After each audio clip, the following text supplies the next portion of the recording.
Chapter 86. Li Tianlan was not worried that the Lu family would not cooperate.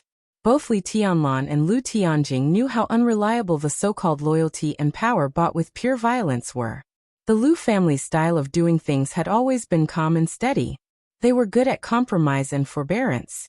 This kind of family undoubtedly lacked a bit of bloodthirstiness, and was even looked down upon most of the time. However, it was undeniable that this kind of family had the strongest vitality. Since Lu Tianjing chose to kneel, it showed that he had the confidence to come up with a bargaining chip to make Li Tianlan temporarily trust them, which was what Li Tianlan needed most. If it weren't for the excessive overdraft of his vitality with that sword strike, Li Tianlan might choose to play with the Lu family slowly. He was calm and cautious, taking risks and gambling. It was not impossible, but when there was a safer way, he was not willing to choose the most dangerous one. But with the complete overdraft of his vitality and potential, Li Tianlan changed. In the face of strangers, he became bloodthirsty and cold-blooded, and his mind became more and more crazy.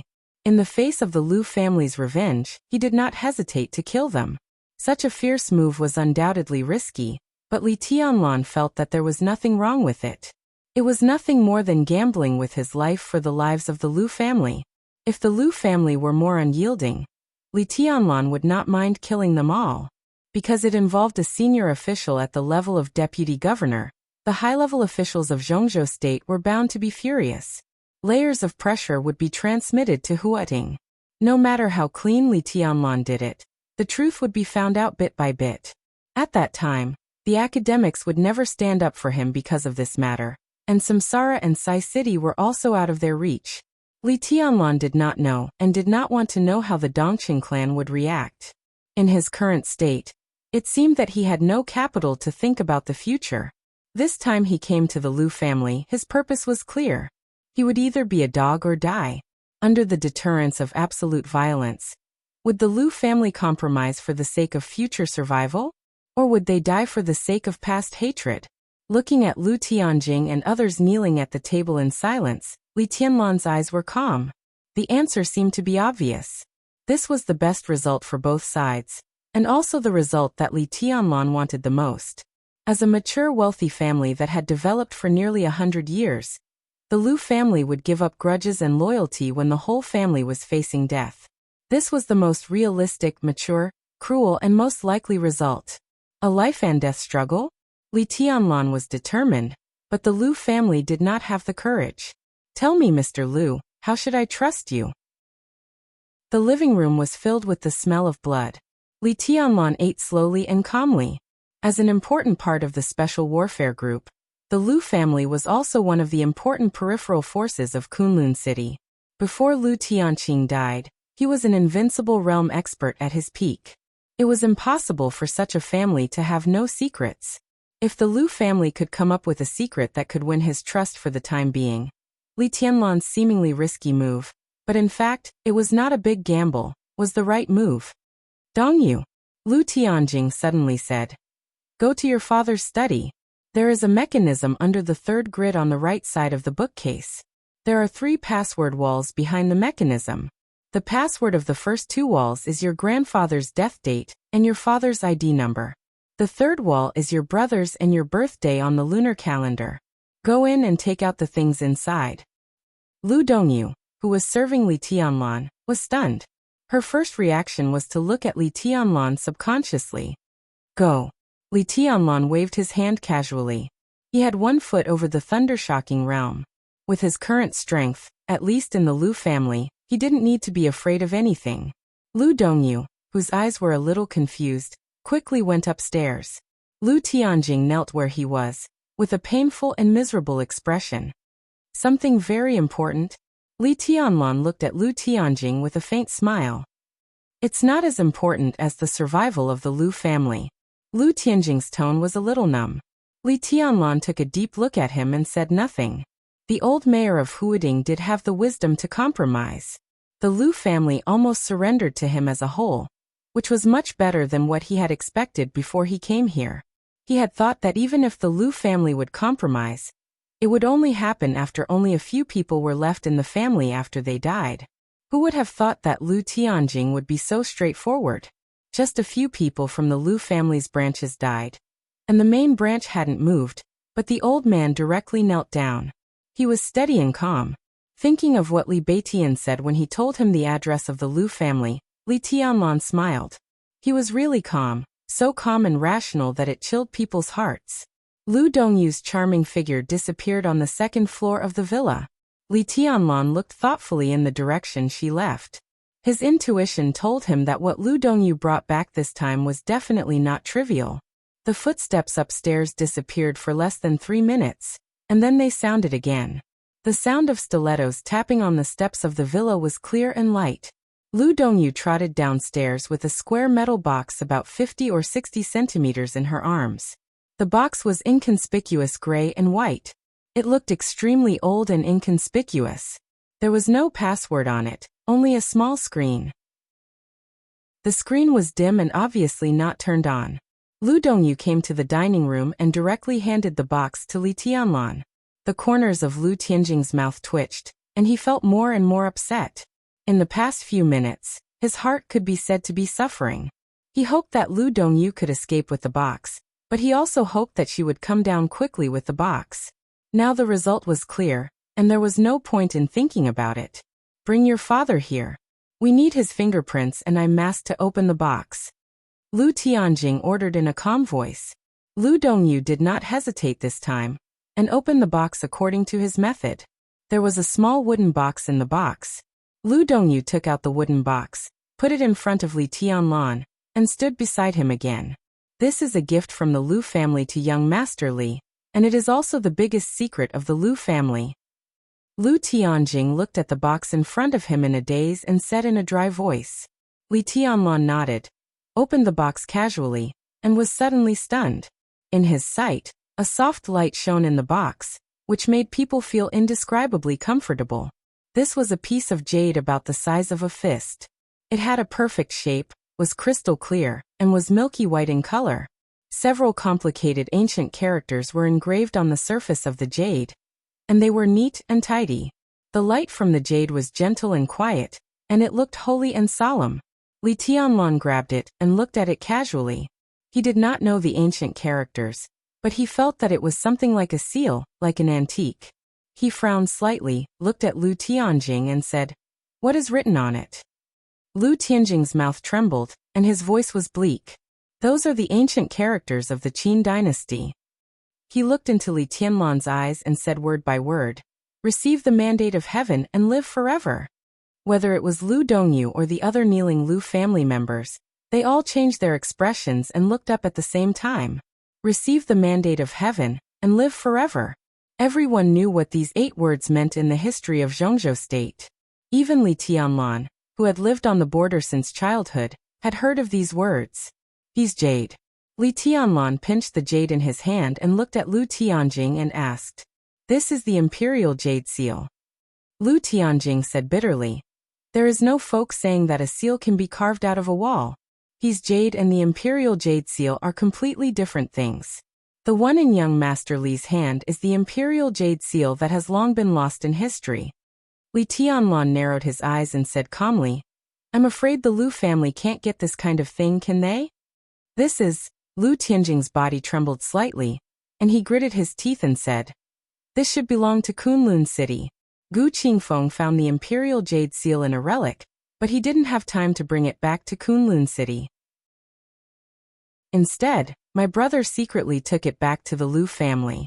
My brother could enter the invincible realm because of this thing." "Gu Qingfeng?" Li Tianlan asked with interest. Gu Qingfeng is the superior of the invincible realm in the previous generation of Kunlun City, and also the father of Gu Qianchuan, the first elder of Kunlun City. He was my brother's teacher. Lu Tianjing said more and more fluently. The imperial jade seal had changed owners. In order to survive, there was nothing he couldn't say now. When Gu Qingfeng just got the imperial jade seal, he was ambushed and seriously injured. When he was dying, he was attacked by my brother, and the imperial jade seal fell into the hands of the Lu family. For decades, Kunlun City didn't know about it at all. He attacked his teacher. Li Tianlan raised his eyebrows slightly, and his tone had a hint that no one could understand. "What teacher?" Lu Tianjing's tone was a little ferocious. Gu Qingfeng completely regarded my brother as a servant and a slave at that time. If he casually gave advice to my brother with unique skills, how could my brother barely enter the fire-flaming realm at the age of 35? Late bloomer? It's all bullshit. With my brother's talent, if he met a famous teacher, he would have entered the invincible realm long ago. He's a bullshit teacher. Later, even if my brother entered the thunder-shocking realm, it was Senior Gu Yinshan who secretly helped him. My brother owed him a great debt of gratitude. He asked my brother to kill Gu Qingfeng. How could my brother refuse? Li Tianlan frowned slightly. Lu Dongyu, who always paid attention to Li Tianlan's expression, said softly, Gu Yinshan was Gu Xingyun's uncle, and now he is dead. 20 years ago, Gu Xingyun's bloodline could only be regarded as a branch, and Gu Qianchuan's bloodline was the direct line. But because Gu Qingfeng died early, and Gu Xingyun entered the invincible realm early, the highest power of Kunlun City is now in the hands of Gu Xingyun. But even so, Gu Xingyun is in Yuzhou all the year round, and at the same time, he leaves most of the affairs of Kunlun City to Gu Qianchuan. This may also be a way for him to calm the internal contradictions. There was a dead silence in the restaurant. Everyone in the Lu family was pale, and their eyes were frightened. In the past, only Lu Tianjing and Lu Shuyuan knew the news. Now that it was said, everyone knew what the consequences would be if it was exposed.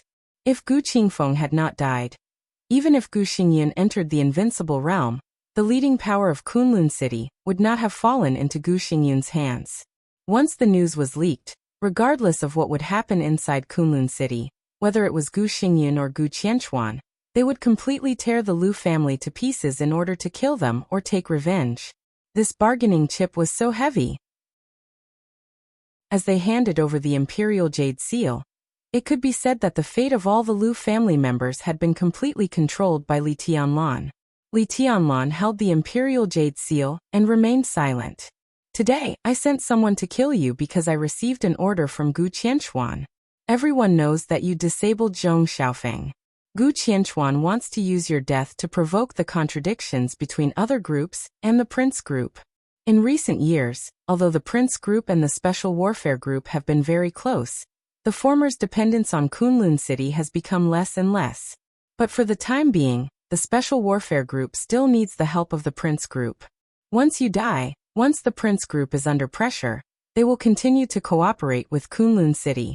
At that time, they can get more benefits. Lu Tianjing simply told everything he knew. Of course, this is just Gu Qianchuan's superficial explanation. As for whether he has other purposes, I don't know. As far as I know, a big shot of the invincible realm outside the country has come to Huiting a week ago. Gu Qianchuan's visit to Huiting this time seems to be a little strange. What do you want to say? Li Tianlan suddenly said. Lu Tianjing paused and then said flatly, I just have some of my own speculations. I don't have any evidence. Kunlun City, Gu Qianchuan, a big shot of the invincible realm outside the country, the disappearance of Wang Yuetong. Li Tianlan narrowed his eyes and said flatly, a big shot of the invincible realm outside the country? Who? The second master of the Jiang family outside the country, Jiang Qinyan, codenamed Black Hand, ranks 6th on the holy list. Of course, without the murderous weapon, Jiang Qinyan is qualified to use the Legend of Qin. Once he comes to Zhongzhou State with the Legend of Qin, his combat capability will only be more terrifying. Lu Tianjing whispered. The Legend of Qin, the murderous weapon of the Jiang family. This was the name of the third murderous weapon that Li Tianlan heard. When an invincible realm expert held a murderous weapon, his strength would almost double. Li Tianlan had no interest in the Jiang family.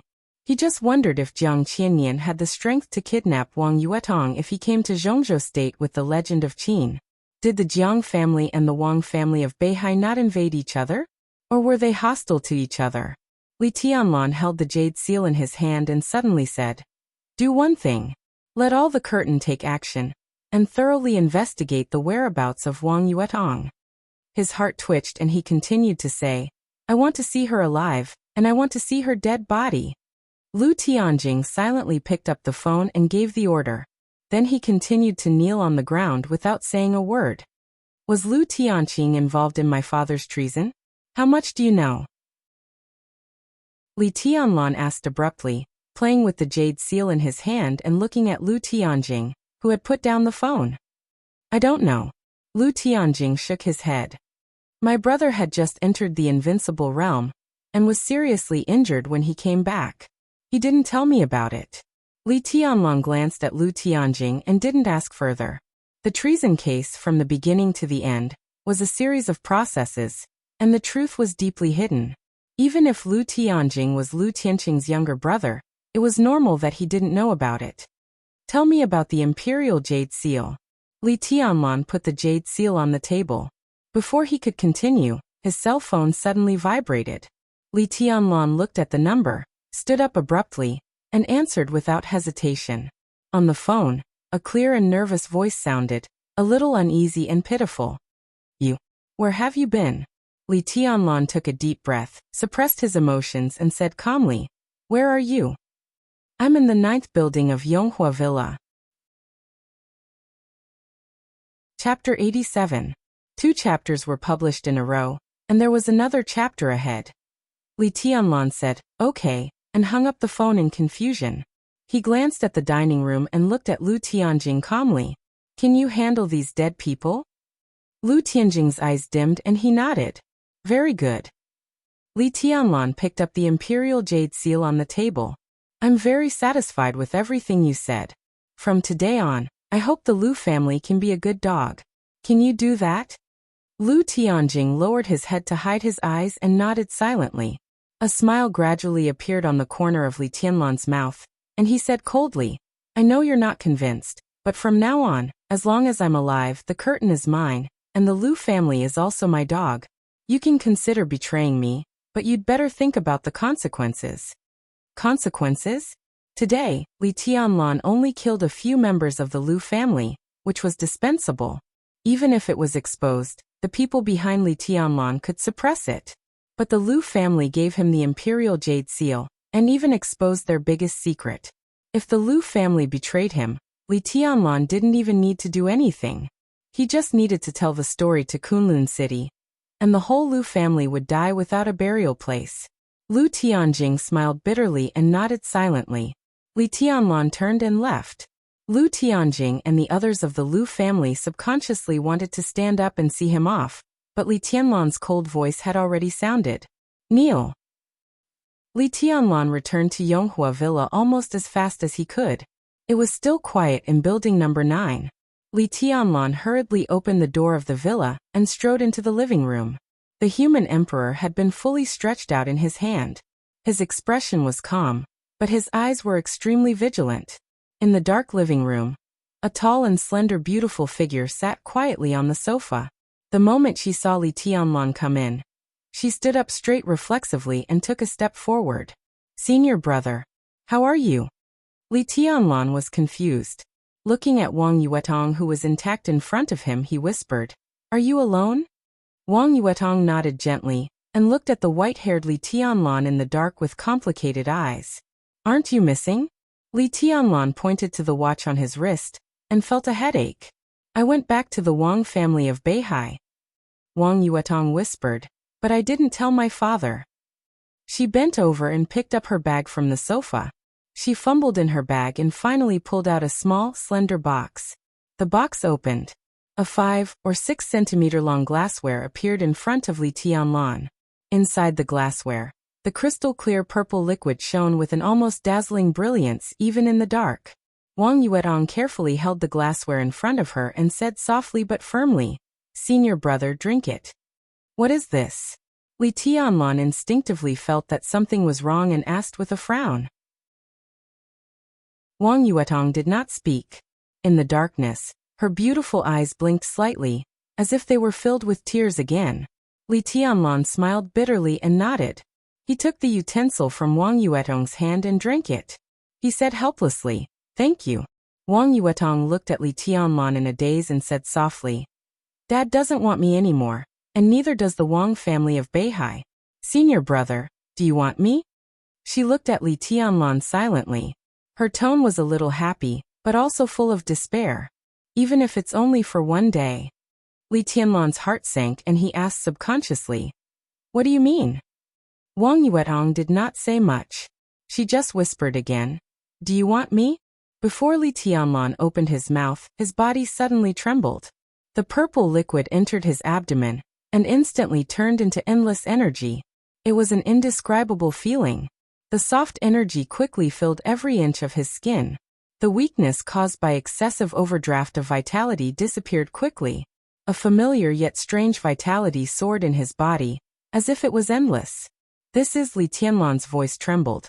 For a moment he could not believe it. This is the most precious treasure of the Wang family of Beihai. I stole it. Wang Yuetong wiped away her tears and said in a choked voice, I don't want you to die. Maybe you're right. I'm a bitch, but I just don't want you to die. I'm a bitch, so be it. I sob. Li Tianlan suddenly stepped forward and held Wang Yuetong in his arms. He lowered his head and firmly kissed her little mouth. Wang Yuetong let out two muffled screams and looked at Li Tianlan with her eyes wide open. Her body instantly became stiff. After an unknown amount of time, just as Li Tianlan was about to let go of her, Wang Yuetong suddenly reached out and put her arms around his neck. She began to respond fiercely. It was a long time. The long kiss that seemed to be suffocating was young and passionate. It seemed to last forever, or until the end of time. Li Tianlan's hand that was stroking Wang Yuetong's back subconsciously wanted to lift her sweater and put his hand inside. Wang Yuetong uttered a few meaningless syllables, but her arms around Li Tianlan's neck became tighter and tighter. The phone suddenly rang. The sudden ringtone instantly woke the two of them up. Li Tianlan's body shook. He looked at the caller ID and suddenly felt more embarrassed. Qin Weibai. At this time, she should have arrived in Billy State, right? Just got off the plane? At this moment, although Li Tianlan knew that Qin Weibai was thousands of miles away, he could not help but feel like he was caught in bed. Without hesitation, he pressed the answer button and said hello. He did not know why he sounded so guilty. Where are you? Qin Weibai's voice was soft and charming, like a spring breeze. At home. Li Tianlan subconsciously glanced at Wang Yuetong, but he saw that the little princess's big eyes were blurred. It seemed that she had not come to her senses yet. She just stared at him. Li Tianlan's forehead was covered with cold sweat, and his tone was a little stuttering. By yourself? I'll ask the old man to accompany you and talk to you. Qin Weibai said softly. Li Tianlan hesitated. He wanted to lie, but when the words came to his mouth, he was ready to tell the truth. Well, Yuetong is also there. On the phone, Qin Weibai suddenly fell into silence. Li Tianlan's palms were full of sweat, but he did not know how to explain. After nearly half a minute, Qin Weibai's soft voice continued to come through the phone. He could not tell what her mood was. I've tidied up our bedroom and changed the sheets. You can use it. Li Tianlan broke into a cold sweat and said subconsciously, No, little Bai, listen to my explanation. On the phone, Qin Weibai chuckled. Fool, it's okay. Her voice was still soft, with indescribable meekness and affection. I've arrived in Billy State. Wait for me, I'll go back right away. Li Tianlan stared blankly at the phone that was hung up. For a moment, his heart was in a mess. Senior brother. Wang Yuetong's face was rosy and charming. The darkness of the living room perfectly covered her face full of lust, but her voice was unusually charming, with a trace of shyness of a girl whose first kiss was taken away. Is it her? Li Tianlan nodded and said softly. I suddenly find myself quite a bastard. Yuetong, I'm a half-hearted scum, right? Wang Yuetong was slightly silent. After a long time, she said softly, I have a biological mother and two stepmothers. Li Tianlan. Where did you go tonight? Seeing that Li Tianlan did not make a clear statement, Wang Yuetong seemed to be a little resentful and asked in a faint voice. I went out for a walk and found a good dog. Li Tianlan forced himself to calm down. He wanted to call Qin Weibai again, but he also knew that whether she was angry or not, it was very inappropriate to call him now. Do you like dogs? Wang Yuetong tilted her small head slightly. I also have a dog. I've been raising it at second uncle's place these days. I was going to take it to the Sky Academy. Senior brother, can I give it to you? Li Tianlan nodded with a smile. In a very short time, his physical condition was getting better and better. Although this energy was far from enough to heal him, it had temporarily brought him out of danger. The most precious treasure of the Wang family of Beihai? He looked at Wang Yuetong and thought of the long kiss just now. His heart was in a mess, and he could not figure out what the relationship between him and Wang Yuetong was now. He suppressed his inner thoughts and casually touched his pocket, trying to find a cigarette. However, he inadvertently took out the bulging imperial jade seal in his pocket. Li Tianlan was stunned. He took out the imperial jade seal and put it on the tea table, silent. It was dark in the living room. The milky white imperial jade seal quietly emitted a soft and holy light, which was particularly eye-catching. What is this? Wang Yuetong's eyes were attracted at once, and she asked subconsciously, "This is a treasure." Li Tianlan chuckled. He did not intend to tell them about the Lu family. The Lu family was his dog, but this dog was still very useful in the Special Warfare Group for the time being. If he made the Lu family break with the Special Warfare Group now, not to mention whether it was in his interest or not, even Lu Tianjing would not agree. Break with Kunlun City completely? That was also the tragic death of the whole family. There was not much difference whether they died earlier or later. It was the best choice for both sides to let the Lu family hide in the dark. Li Tianlan took a deep breath, looked at the imperial jade seal on the table, and said with a smile, "After I study it for a while, I will cut it into a few pieces of jade and give them to you." The one who got the imperial jade seal would get the world. Li Tianlan had always scoffed at such words. But Lu Tianjing said that his brother Lu Tianqing entered the invincible realm with the imperial jade seal in front of him, which was worthy of his focus. The biggest secret of the Lu family could also be said to be Li Tianlan's most unexpected gain tonight. If he hadn't gone crazy tonight and gambled with the Lu family's life with his own, but used other means to slowly kill the Lu family, he might not have been able to get it in the end. The Curtain Intelligence Organization. The Imperial Jade Seal. Li Tianlan narrowed his eyes slightly and counted the gains tonight, looking calmer and calmer. For him at this stage, whether the Imperial Jade Seal had that mysterious effect was actually secondary. Most importantly, he got the Curtain Intelligence Organization. He entered Huading alone for less than a month. By chance, fortune and misfortune depended on each other. Now Li Tianlan's physical condition was unprecedentedly bad. But at the same time he got a small but at least in Huading, a foundation that no one dared to ignore. A foundation that belonged only to him. Ordered by heaven, live long and prosper. Under the soft light of the Imperial Jade Seal, the handwriting on the jade seemed to become clearer and clearer. Li Tianlan sat quietly and looked at the Imperial Jade Seal in front of him. In the darkness, his eyes narrowed slightly, deep and majestic. Chapter 88. In the vague and clear dream, it was still snowing. Kunlun, Zhongzhou State. This was a place that people couldn't like, whether in reality or in the dream. Looking from afar, the mountains were continuous, and the world was pure white, holy and unparalleled, like a fairyland. But in fact, in this world of ice and snow, which didn't seem like a human world, it was the most torturous. This was the ancestor of all mountains in Zhongzhou State. The mountains here were high and the clouds were wide, and the air here was thin. The mountains were too high, and the snow was too cold. After staying here for a long time, it seemed that all the warmth and humanity would be covered by the heavy snow one after another. Everyone gradually became pure, and became pure lunatics. This was a cold and cruel place.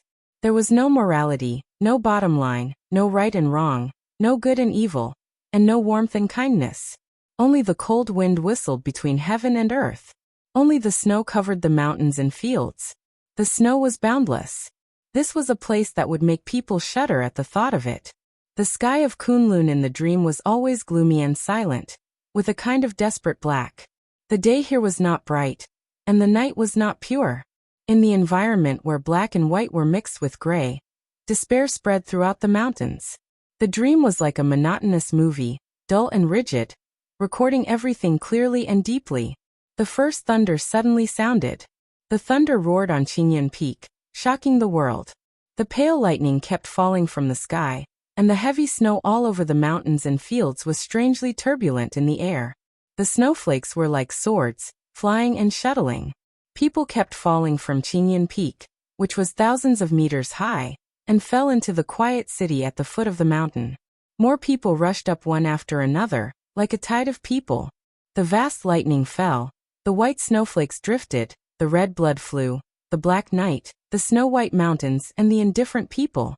The battlefield that was separated by layers of time and space rushed into the dream, as if it was yesterday. Who dares to fight with me?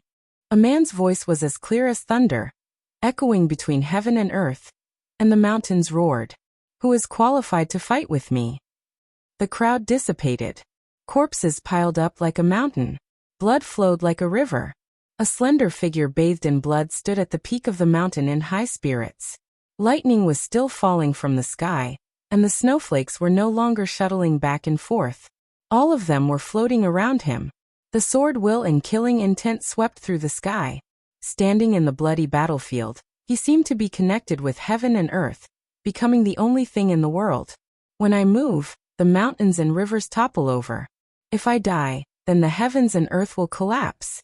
Stepping on Kunlun Supreme. Boom. A murderous weapon was rumbling. A beam of black light with a strong chi wave instantly enveloped the entire Qingyan Peak. It tore apart the lightning, the snowflakes and everything else. Sword radiance shot up into the sky from the black light, dazzling like a rainbow. A few figures stood indifferently in the air, not saying a word. The black light dissipated. The blood-red figure was still standing on the peak of the mountain, smiling brightly. I have a sword, and I am willing to accompany you on your journey. He gently raised the sword in his hand. The lightning dissipated. The snowflakes vanished. There was only one sword in the world. The space distorted slightly. A figure wrapped in black rushed to the peak of the mountain at full speed. He and the sword became one. The black figure's murderous intent soared to the sky. Under the mask, only a pair of starry eyes were cold and indifferent. He turned his head slightly. All of a sudden, the sword energy dissipated, and so did the sword intent. The man in black approached, and so did the long sword. The blade, as cold as snow, pierced his heart directly. The surging sword intent broke out in his body, and then came out. Countless blood mists burst out of his body. He stood motionless, looking at the cold eyes in front of him, and smiled gently. It hurts. Why don't you fight back? The man in black asked with cold eyes. You will die, and so will he. He continued to smile, as if nothing had happened. How dare an ordinary man call himself an emperor? Ridiculous. You will end up like this today, and Wang Tianzong will end up like this in the future. A gloomy and indifferent voice sounded in the air, cold and happy. He ignored it and just looked at her eyes quietly, as if he wanted to engrave them in his heart. I'm sorry. She spoke again in a calm tone. It's understandable. After all, your surname is Gu. He continued to smile, as if it would never change. I'm sorry. You don't have to do this. I'm very tired these years, too tired. It's time to rest. I'm sorry. I want to go home. I'm sorry. I really want to see him. I'm sorry. His figure fell to the ground in the wind and snow, and there was no sound. All that was left was her voice echoing in the air. I'm sorry. I'm sorry. I'm sorry. A shrill scream suddenly sounded, desolate and desperate. Qin Weibai suddenly opened her eyes and breathed rapidly. The car drove steadily in the city of Brusa. The red lights were green, and the luxurious life was luxurious. It was a scene of prosperity. She wrapped the windbreaker around her body, adapted to the air that was colder than Huading, and remained silent. Boss, did you have a nightmare? Horsewoman looked at Qin Weibai, who had sweat on her delicate forehead, and asked softly. Water. Qin Weibai took a deep breath and said calmly. Horsewoman immediately took a bottle of water and handed it over. Qin Weibai unscrewed the cap with trembling hands, raised her head, and drank half of the bottle of mineral water in one breath. She took a long breath and said coldly, Where are we? We'll arrive at the Aurora Hotel soon. Flaming Fire, who was driving, replied respectfully. Qin Weibai nodded.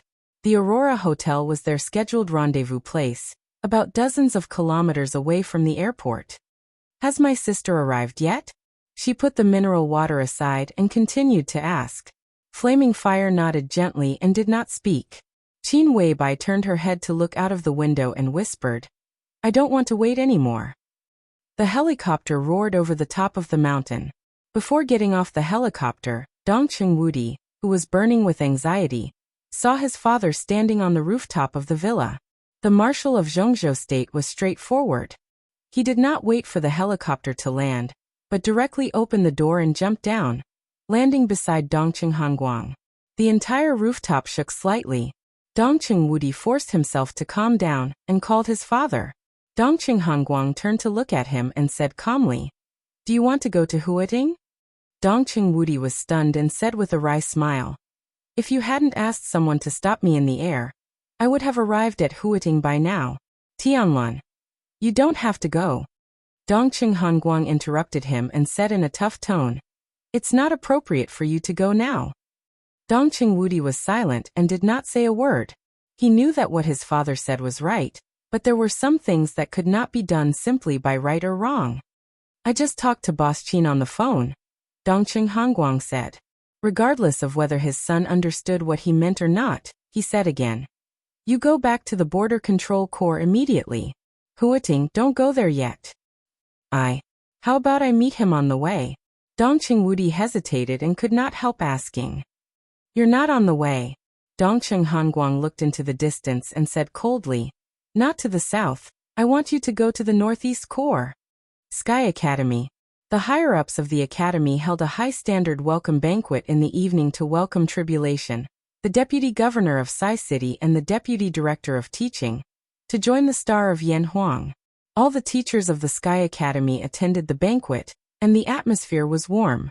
For the arrival of Tribulation, even Gu Yunxia, who was the most frightened in her heart, could only force a smile and welcome her deputy, who could not control herself because she was seriously injured. After the banquet, Zhuang Huayang had a secret talk with Tribulation and personally saw him out of the office. In the spacious office, the old headmaster picked up the red confidential phone on the table and skillfully dialed a number. Soon, a deep and gentle voice sounded on the phone, full of magnetism and impressive. Chief, I'm sorry to disturb your rest. Zhuang Huayang said with a smile and a casual tone. No, I'm still reviewing a few documents. Just now Dongqing Wudi, the killer, came to me and complained, so I was delayed. On the phone, the chief's voice was calm and gentle. How is Li Tianlan? He paused and continued to ask. I don't know the specific situation, but as far as I know, it's not very optimistic. Zhuang Huayang hesitated and told the truth. He wanted to protect Li Tianlan, but he must not affect the chief's judgment. There was silence on the phone. Zhuang Huayang waited for a while and tentatively said, Chief, should we do anything? Let's observe first. The people of Samsara are almost in Billy state now, right? Let's take it slow. The chief smiled and said calmly. Zhuang Huayang agreed, and there was no change in his expression. Qin Weibai has a good relationship with the eldest daughter of the Dongqing family? The chief suddenly asked in a thoughtful tone. It seems so. I didn't pay much attention. Zhuang Huayang was stunned and said. The chief smiled again, said yes, and hung up the phone. Garden party. Wang Tianzong still stayed in the pavilion, reading the messages one by one. His eyes became colder and colder. Wang Yuetong had been missing for 12 hours. There was no news from the police. There was no news from the military. There was no news from the Sky Academy. His precious daughter seemed to have disappeared into thin air. No one knew if she was alive or dead. Tianzong, shall I go to the Liu family? A middle-aged man in a suit beside Wang Tianzong walked into the pavilion and asked straightforwardly. He was about 50 years old and wore a pair of glasses. He had a calm and dignified air about him. Yu Chuanguang, the general of the Southeast Group and the mayor of Huating. He was the leading figure of the entire Southeast Group in Huating and a strong contender for the top leader of Huating in the future. Yu Chuanguang was tough and meticulous. In the past 5 years, he played a wonderful game with Zhong Yongming, the leader of the Prince Group.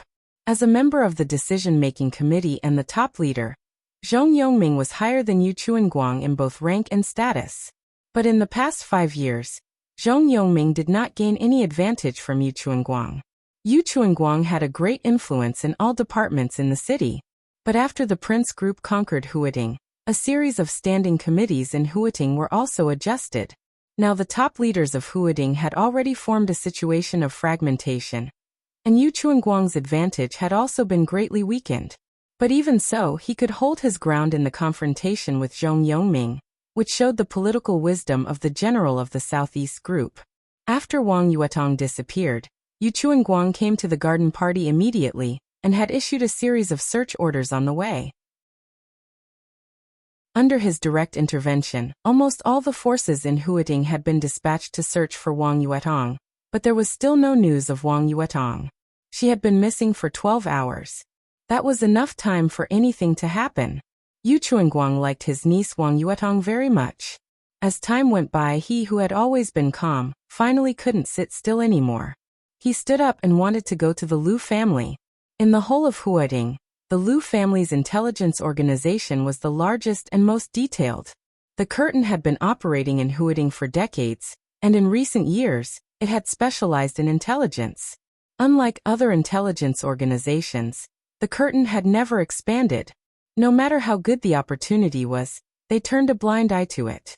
They just kept developing inside Huading. After so many years, no one knew how many eyes and ears the curtain had. They could be regarded as the strongest intelligence force. In terms of intelligence network, the Wang family of Beihai's intelligence system was second to none in the entire Zhongzhou state, and even the entire dark world. But if they only focused on Huading, especially Huading 5 years after the Prince Group conquered it, the Lu family's intelligence agency was undoubtedly the most advantageous. The curtain really covered Huading, just like its name. Under this curtain, there was almost no intelligence that they could not get. Now, although the curtain had also received a search task, they were destined not to pay much attention to the disappearance of the people of the Wang family of Beihai. As the mayor, if he went there, at least he could make them more dedicated. No need. I just got the news that the curtain is suddenly looking for Yuetong like crazy. I don't know if Lu Tianjing, the old fox, took the wrong medicine. Wang Xiaoyao came over with his mobile phone and said in a strange tone. He looked at Wang Tianzong, who was motionless, hesitated a little, and said softly, "Brother, don't worry. Taoist Xianxuanzi said that Yuetong is safe this time." Wang Tianzong finally moved and said, "Send someone from Beihai to Huading. I must see that girl within 24 hours. In the pavilion, the pale Wang Shengxiao's expression changed. His eyes were a little unnatural, and he seemed to want to slip away. "Forget it. I'll call." Wang Tianzong shook his head and took out his mobile phone. "Your Majesty, how are you?" As soon as the phone was connected, a nervous and angry loud voice suddenly rang from the phone. "What do you mean, how am I?" Wang Tianzong frowned slightly. Yuetong said that you were seriously injured by a sneak attack in Huading. I'm ready to take people to Huading." The loud voice continued. "You mean Yuetong told you that I was seriously injured?" Wang Tianzong's eyebrows were tightly knitted together. After the accident, in order not to worry the Wang family of Beihai, he had not contacted Beihai. When Beihai heard that he was seriously injured, they would not doubt the words of the wicked girl, and directly began to respond. In other words, Wang Yuetong not only did not disappear, but also returned to the Wang family of Beihai, and played a trick on other high-level officials. "Yes, Yuetong said that you were attacked by a murderous weapon and the situation was very critical. She asked Madam for the key to the secret warehouse, and took a bottle of immortality potion. I also sent impermanence to escort her. Who knew that as soon as she arrived in Huading, Yuetong disappeared. I'm in a mess. I can't get in touch with you, Xiaoyao, and Shengxiao. What's going on?" Wang Tianzong frowned more and more. Couldn't get in touch with him? There was no doubt that someone had done something to his mobile phone. Presumably, at this time, the news of his so-called serious injury was still confidential. Even if Beihai wanted to get in touch with him, they would not contact others. They would only contact people who could be 100% trusted. In this way, things suddenly became a big mistake. Wang Tianzong felt relaxed and a little depressed. He was relaxed because his precious daughter was fine. He was depressed because she took a bottle of immortality potion. Immortality potion had been the most precious treasure of the Wang family of Beihai for hundreds of years. Even if she could only get the first version of immortality potion, it was enough to cause a bloody storm in the dark world. A bottle of immortality potion meant nearly 20 years of vitality. For a dying old man, it meant 20 years of extra life. There were probably countless patriarchs of wealthy families all over the world who were willing to pay any price for a bottle of this kind of thing. But for hundreds of years, except for a small amount for its own use, the Wang family of Beihai had kept the rest strictly and never leaked any of it. The first generation of immortality potion, the second generation of immortality potion, youth longevity lock. This whole series was called the Immortality series in the Wang family of Beihai. Every potion could be said to be the foundation of the Wang family of Beihai, especially the immortality potion. Even if it was the first generation of immortality potion, the Wang family of Beihai had less than 10 stocks, but now one was stolen by Wang Yuetong. At this moment, Wang Tianzong felt as if a piece of his heart had been torn off, and he was almost mad with anger. Yuetong left for less than an hour. Madame couldn't sit still and took people to Huading. We are the second group. Your Majesty, how are you? The loud voice continued to ring on the phone. Wang Tianzong gritted his teeth fiercely and said, I was not attacked at all. That wicked girl deceived you all. He pressed the phone hard, turned to look directly at Wang Shengxiao and asked, What happened? This drama was really wonderful. Wang Tianzong was seriously injured and missing, and the whole Huading was in turmoil. Now the truth was out. No matter how deep Wang Tianzong was, he was angry at this time. Yuetong begged me, Dad. I didn't know she was so bold. Wang Shengxiao smiled bitterly. It was a pain in the ass. She even dared to steal the immortality potion. He thought his sister was crazy. So all this was directed and acted by you and your sister? Wang Tianzong said expressionlessly. What happened to your serious injury? I hurt myself. Wang Shengxiao honestly said. I have a ghost eye bomb here, which was taken away by Yuetong. About an hour after she left, I detonated the bomb, and then this is what you see. Wang Tianzong stretched out his hand and pointed at his son fiercely, speechless for a while. Beihai couldn't get in touch with him, but he could get through to Beihai. That was to say, if he had called a few hours earlier, this would not have happened at all. It was obvious that his precious daughter had thoroughly studied his character. That immortality potion. Undoubtedly, it was given to that boy. The more Wang Tianzong thought about it, the angrier he became. There was even a hint of killing intent in his eyes. Of course, this killing intent was not aimed at Wang Yuetong, but the descendant of the Li family who drank the immortality potion. The phone rang suddenly. Wang Tianzong picked up the phone and said hello with a poker face. No one knew what was said on the other end of the phone. The Sword Emperor of Zhongzhou State, who had never been so excited even when he lost the immortality potion, suddenly shook his body, and his attention was completely diverted. He said he got it, hung up the phone, and was silent for a long time. Almost at the same time, all the top wealthy families and countries in the world received the news one after another. In the past 2 decades, every 5 years, a major event that could shake the whole world would happen in the dark world. In the past few years, it almost all happened in Zhongzhou State. For example, Li Guangtu's treason 20 years ago. For example, Situ Songyue killed Lu Tianqing 10 years ago. Now another 5 years were coming. Everyone subconsciously thought that even if it happened, it would also happen in Zhongzhou State. Even some people with a keen sense of smell had locked their eyes on Huating. Today it finally happened, but it had nothing to do with Zhongzhou State. 2 hours ago, Bruxelles, the capital of Billi State, the Samsara Palace launched a large-scale attack on the headquarters of Night Spirit, one of the superpowers in the dark world. The 12 supermasters of the Samsara Palace arrived together. Night Spirit, an expert at the peak of the thunder-shocking realm, died in battle. And Yun, an expert at the peak of the thunder-shocking realm, Night Spirit, died in battle. Night Spirit, an expert at the peak of the thunder-shocking realm, died in battle. Horsewoman, one of the 12 supermasters of the Samsara Palace, was seriously injured, as was military counselor. Since the establishment of the Samsara Palace, it was the second time that the mysterious palace master of the Samsara Palace had shown up, and it was the first time that he had fought with all his might. Tian Xian, an invincible realm expert from the Night Spirit organization who ranked 10th on the divine list in the Dark World, fought with the murderous weapon Blue Sky Underworld. When the murderous weapon roared, the master of Samsara Palace pulled out her sword directly. One strike. Only one sword. It was a sword light that illuminated the entire city, as if it could split heaven and earth apart.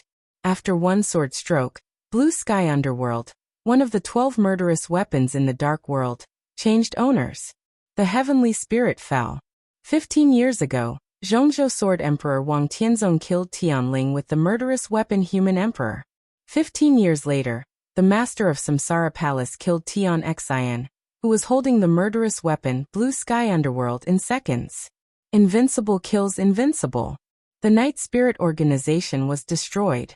With Bruxelles as the center, the Dark World suddenly surged like a torrent, spreading wildly throughout the Dark World.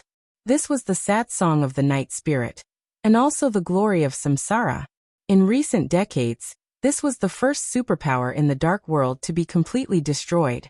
With the disappearance of the Night Spirit, the whole Dark World was destined to set off a rare storm in recent years. And according to reliable sources at this moment, the Samsara had begun to leave Bruxelles and went straight to the airport, including the master of Samsara Palace who was holding the murderous weapon Blue Sky Underworld. From the beginning to the end of the battle, they didn't even stop for a moment. The murderous weapon Blue Sky Underworld. In the garden party, Wang Tianzong frowned. Among the 12 murderous weapons, Blue Sky Underworld ranked third, higher than the setting sun and the legend of Qin. This authoritative ranking was enough to show the power of this murderous weapon. He looked down at the pond under his feet and muttered to himself, "Only one strike?" The phone in his hand vibrated again. Wang Tianzong looked down at the phone, and a text message was displayed directly on the screen. "Are you safe traveling to Beihai?" Chapter 89. When the deep and distant bell rang in the living room, Li Tianlan and Wang Yuetong opened their eyes almost at the same time. "Morning." Li Tianlan greeted her, and seemed a little embarrassed. "Morning." Wang Yuetong chuckled. Her beautiful red and swollen eyes seemed to have faded, and her eyes were full of vigor. Her soft eyes looked very charming. She blinked and whispered, "Senior brother, what do you think?" "Very good." Li Tianlan tilted his head awkwardly and said. After receiving Qin Weibai's call, Li Tianlan forcibly restrained his emotions mixed with desire and feelings. He spent a night alone with Wang Yuetong. Although nothing excessive happened, it didn't mean that what happened before the phone call didn't exist. Last night, the light in the living room was not turned on, so Li Tianlan didn't feel anything. But now as the sun rose, he looked at Wang Yuetong's rosy and beautiful mouth again, and found it a little red and swollen. Instead of being ugly, it looked a little more lovely than usual. Li Tianlan subconsciously recalled Wang Yuetong's sweetness and gentleness, and the more he thought about it, the more fascinated he became. Perhaps a man's so-called bottom line was so fragile. No matter how firm he was in his rejection before, once he took the first step, everything after that would seem to be logical and logical. Even his sense of guilt would become smaller and smaller. This was probably what it meant by getting out of hand. Li Tianlan shook his head hard and shook the charming thoughts out of his mind. He got up and walked off the sofa. He carefully felt his body, and his face became calmer and calmer. Before the sword at the Sky Academy, his body was like a deep well filled with water. After that, all his essence, qi, spirit, vitality, and potential completely poured out like water from the well. Tribulation barely suppressed the sword, which was equivalent to leaving some water for the well. But the foundation at the bottom of the well had been completely damaged, and the small amount of water was still leaking out little by little. His strength was getting stronger and stronger, and his body was getting weaker and weaker. Almost every minute and every second, he was rapidly approaching death. Li Tianlan didn't know what the so-called most precious treasure of the Wang family of Beihai was, but now he had completely understood its nature-defying effect. As soon as the bottle of purple liquid entered his abdomen, endless vitality began to replenish his completely dry body. Now his body was still like a deep well that was almost dry, but the bottom of the well that had been completely destroyed condensed again, and was even more solid than before. Right now, his body's condition was still not too good. At the very least, the state of a thunderclap kick and a chi-controlling kick still showed that his life force could not suppress the constantly expanding power. However, under the consolidation of the mysterious potion, his life force was no longer flowing away. In other words, under normal circumstances, Li Tianlan was now out of danger. Although he still had no hope of entering the invincible realm, he didn't have to be completely desperate. If he had a chance to fill the deep well in his body with water again in the future, as more vitality came in and suppressed his strength, he would be healed. Li Tianlan took a deep breath and stretched himself. He turned to look at Wang Yuetong and said softly, "Thank you." Wang Yuetong, who had accompanied Li Tianlan to meditate on the sofa all night, sat on the sofa with her legs together, hugged her knees, and looked at him. Her beautiful eyes were full of affection. Li Tianlan walked to the French windows of the villa and looked out quietly. 8 o'clock in the morning. Rain was falling from the gloomy sky, and the air was slightly cold. In front of the villa, the potholes caused by Dongqing Wudi's sword had not been repaired, and there were already some large and small puddles in the yard. His sight was full of greenery. The green lawn and the straight trunks of the sycamore were fresh and clean under the washing of the rain. Li Tianlan stood quietly in front of the window, his mind clearer than ever. He had almost exhausted all of his vitality and potential with this sword, but he had obtained the Imperial Jade Seal and the Curtain Intelligence Department, which symbolized great luck. He was out of danger, but there was no hope of being invincible for the time being. This day was full of ups and downs, gains and losses. It was too wonderful. Before there was a definite way to help him recover from his injury, he didn't think he had gained anything, but at least he wouldn't lose too much. The faint sound of footsteps echoed in the dark living room. Wang Yuetong came to the window and held Li Tianlan tightly from behind. Her delicate little face was pressed against his back, and she silently listened to the rain outside the window. She whispered softly, "I'm sleepy." Li Tianlan had ups and downs yesterday, and Wang Yuetong's heart was also full of ups and downs. She was afraid that she had never been so rich in her life. Beihai province was far to the north of the northeast. It was a journey of 7,000 or 8,000 kilometers from Huading and back in one day. She not only had to deceive the high-level officials of the Wang family of Beihai, but also had to avoid the sight of the Wang family of Beihai in Huading. All of this was for a man who called her a bitch, who could know the grievances and resentment in her heart. After a night of meditation, Wang Yuetong finally couldn't bear it anymore. She held the man in front of her, who made her somewhat angry, somewhat and somewhat at ease. Her eyelids suddenly began to fight. "Go and have a rest. There are guest rooms upstairs." Li Tianlan turned around and touched Wang Yuetong's hair. He didn't know how to deal with the relationship with Wang Yuetong now, but he couldn't treat her coldly in any way. Now that things had come to this, he could only let nature take its course. Speaking of upstairs, he suddenly remembered several assassins belonging to the curtain. The 9 elites had all turned into a pile of black ash, but the blood on the wall was still there. Qin Weibai was not there, so he had to clean up these chores. A trace of shyness quietly climbed up Wang Yuetong's face. She raised her head and quickly glanced at Li Tianlan with her watery eyes. She seemed to be a little hesitant. "What's wrong?" Li Tianlan asked directly. Wang Yuetong bit her red and moist lower lip, which had become a little numb because of red and swollen. After hesitating for a while, she whispered like a mosquito, "Didn't she say that we can use your bedroom?" She stood in front of Li Tianlan with her tall and slender body and lowered her head. For a moment, even her tender white neck turned red. You can use it too." Li Tianlan only felt a bang in his head, and then his mind went blank. No one knew how tempting and fatal this implicit and wild invitation was. Especially at this stage in the morning, when the noble and pure little princess trembled, and said that even she could be used by him. Li Tianlan's eyes almost turned red in an instant. Li Tianlan gasped a few times, swallowed, and said in a hoarse voice, "Let's go." I'll take you to the guest room first. Wang Yuetong, who had summoned up the courage to invite Li Tianlan to enjoy herself in the master bedroom, was waiting for Li Tianlan's answer or action nervously and fearfully. Hearing his words, her heart suddenly became cold again. Senior brother, you still don't want me, do you? Wang Yuetong asked softly. Am I being cheap again? Am I particularly shameless in your eyes? No. Li Tianlan felt a sharp pain in his heart, and for a moment he did not know how to explain. Some words were like knives. Perhaps they weren't malicious, but they were absolutely sharp. They were sharp enough to cut a pure and exquisite young girl's heart into pieces, and then turn it into a knot in her heart. A scar that was so bloody that it couldn't be healed. Li Tianlan did not know if he owed Wang Yuetong one or many apologies. Looking at her pretty face that had become a little pale again, he reached out to hold Wang Yuetong's shoulder, and let her raise her head to look at him. You're not a bitch. No one will regard a girl who is willing to die with him, and even willing to give up her dignity and pride to become humble as a bitch. Do you know? Li Tianlan looked into Wang Yuetong's eyes seriously and said solemnly. Wang Yuetong's eyes lit up, and her face became ruddy again. This time it was not because of shyness but because of excitement. I've said that I'm actually a very selfish person.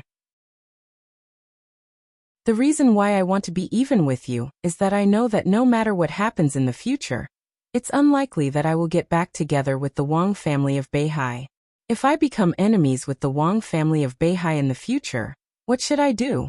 What should you do? Li Tianlan laughed at himself and said, there are some things that I don't want to bear, and you may not have the courage to bear them. There will be a way. Wang Yuetong muttered to herself, and her tone became softer and softer. There must be a way. Li Tianlan took a deep look at her and said softly, go to rest first, and we'll talk about it when you wake up. I'm waiting for Sixth Sister to come over and ask her to bring me something. I'll inform her when you're meditating.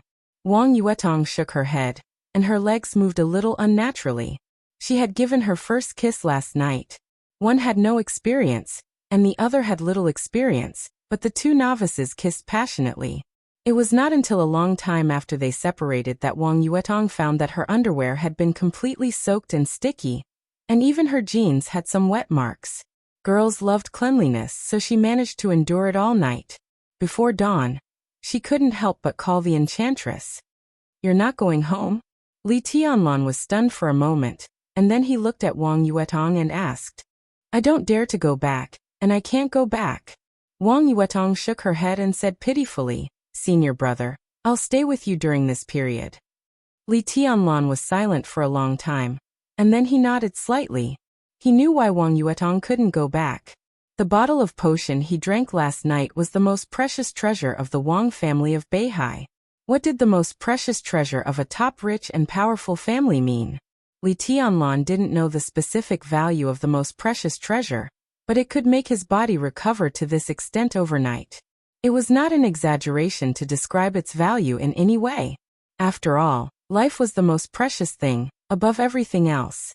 Li Tianlan didn't know how long the potion last night could bring a person's life, but even if it was only for a short period of time, the value of the potion was immeasurable. Li Tianlan narrowed his eyes, and his eyes were firm. At present, he couldn't come up with anything that could be compared with the most precious treasure of the Wang family of Beihai. He didn't want to say anything crazy, but he had made up his mind that this kind of thing would eventually be returned. He gently held Wang Yuetong in his arms, holding her slender and elastic waist, and remained silent. The sound of a car horn could be heard outside the villa. Through the clean and bright floor-to-ceiling windows, a blue Porsche parked at the door in the rain outside the villa. The door opened, and the enchantress, wearing a thin black windbreaker and holding a box, got out of the car. She opened the front compartment of the car, and took out another suitcase. In Li Tianlan's sight, she held the box in one hand and pulled the suitcase with the other, walking directly to the front door of the villa. The constantly falling rain evaporated before it approached. The enchantress walked briskly, graceful, mature and enchanting. Li Tianlan let go of Wang Yuetong, and let her trot to open the door. The enchantress handed the suitcase in her hand to Wang Yuetong, and walked into the villa with the box in her hand. The box vibrated slightly in her hand, and it seemed to contain a living thing. Li Tianlong glanced at the box, nodded slightly, and said nothing. The relationship between the two seemed to be a little awkward. At the very least, he called her sixth sister. At least he couldn't call her sixth sister now. Did you take the immortality potion? The enchantress looked at Li Tianlong with complicated eyes. Li Tianlong nodded silently and said nothing. At this time, it was inappropriate to say anything. Yuetong. The enchantress spoke softly and shook her head. His Majesty is very angry. Yuetong is simply crazy. Do you know how much she has sacrificed for you? There are about 2 or 3 portions of the potion you took in Zhongzhou State, 1 or 2 portions in Germany, and the rest are in the Wang family of Beihai, but there are less than 10 portions.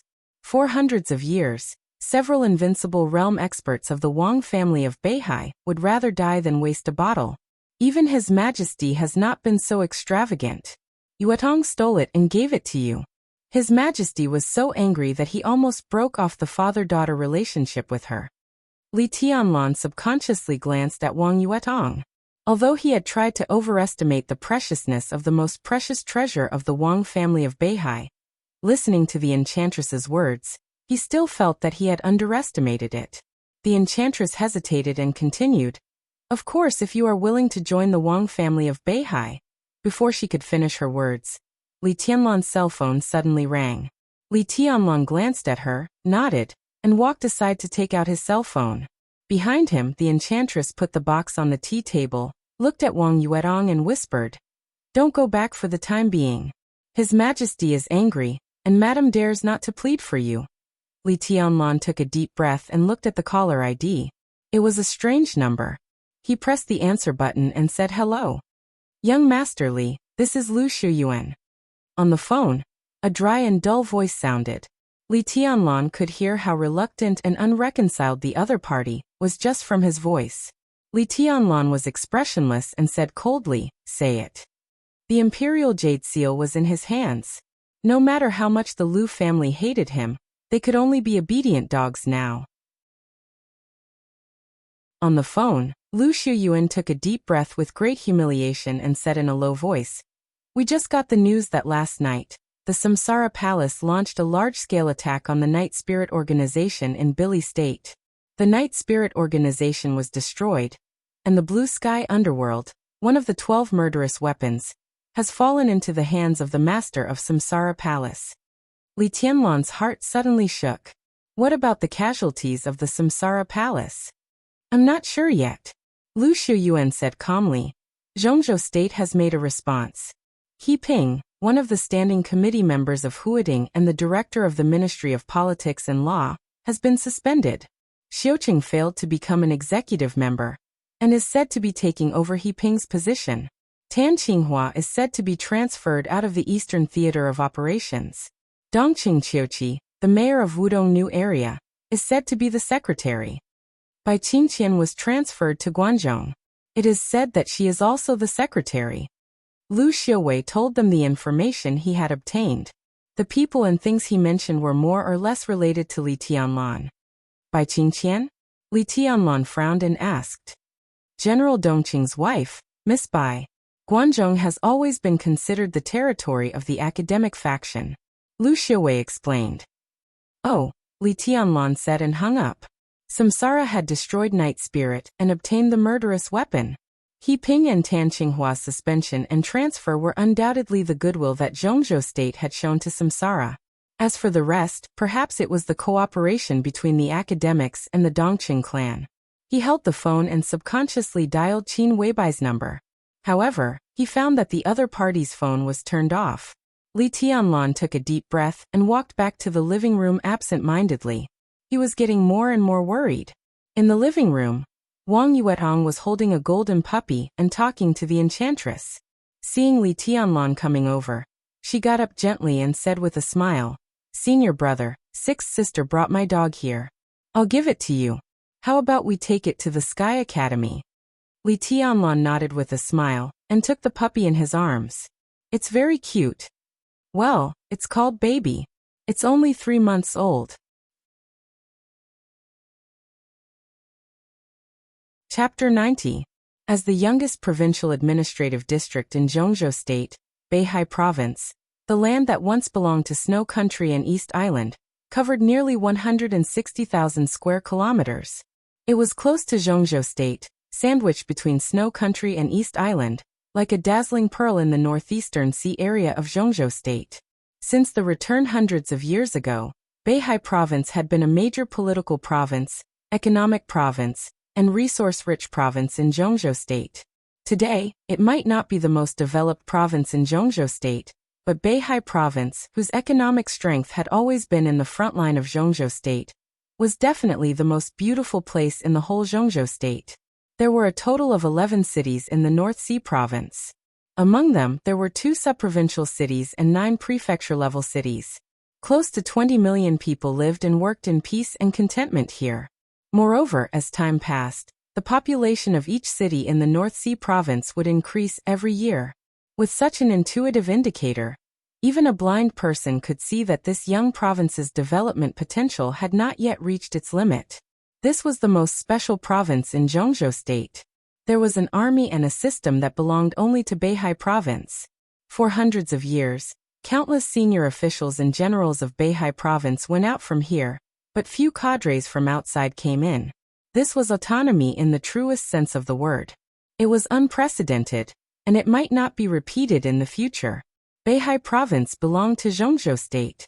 This was the issue that everyone, including the senior officials of Beihai Province, emphasized.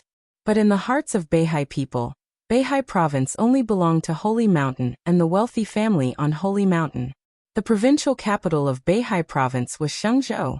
The mountain not far from Shenzhou City was the Holy Mountain in the hearts of Beihai people. It was the place that dominated the entire Beihai Province, the headquarters of the Wang family of Beihai. Beihai Province and Zhongzhou State had laws that were generally similar, but not exactly the same. The appointment of the provincial senior officials, the unimpeded policy in the province, the appointment of military generals. Everything in Beihai Province was recommended to Zhongzhou State after the decision of the Wang family of Beihai. It was no exaggeration to say that any brick picked up on this 160,000 square kilometers of land was surnamed Wang.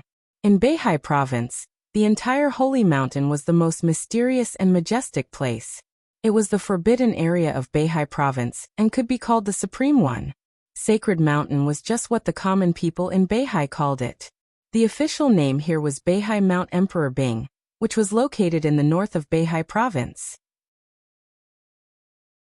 Everything in the province could be seen clearly under the close observation of this majestic forbidden land, even in the slightest. 12 o'clock at noon.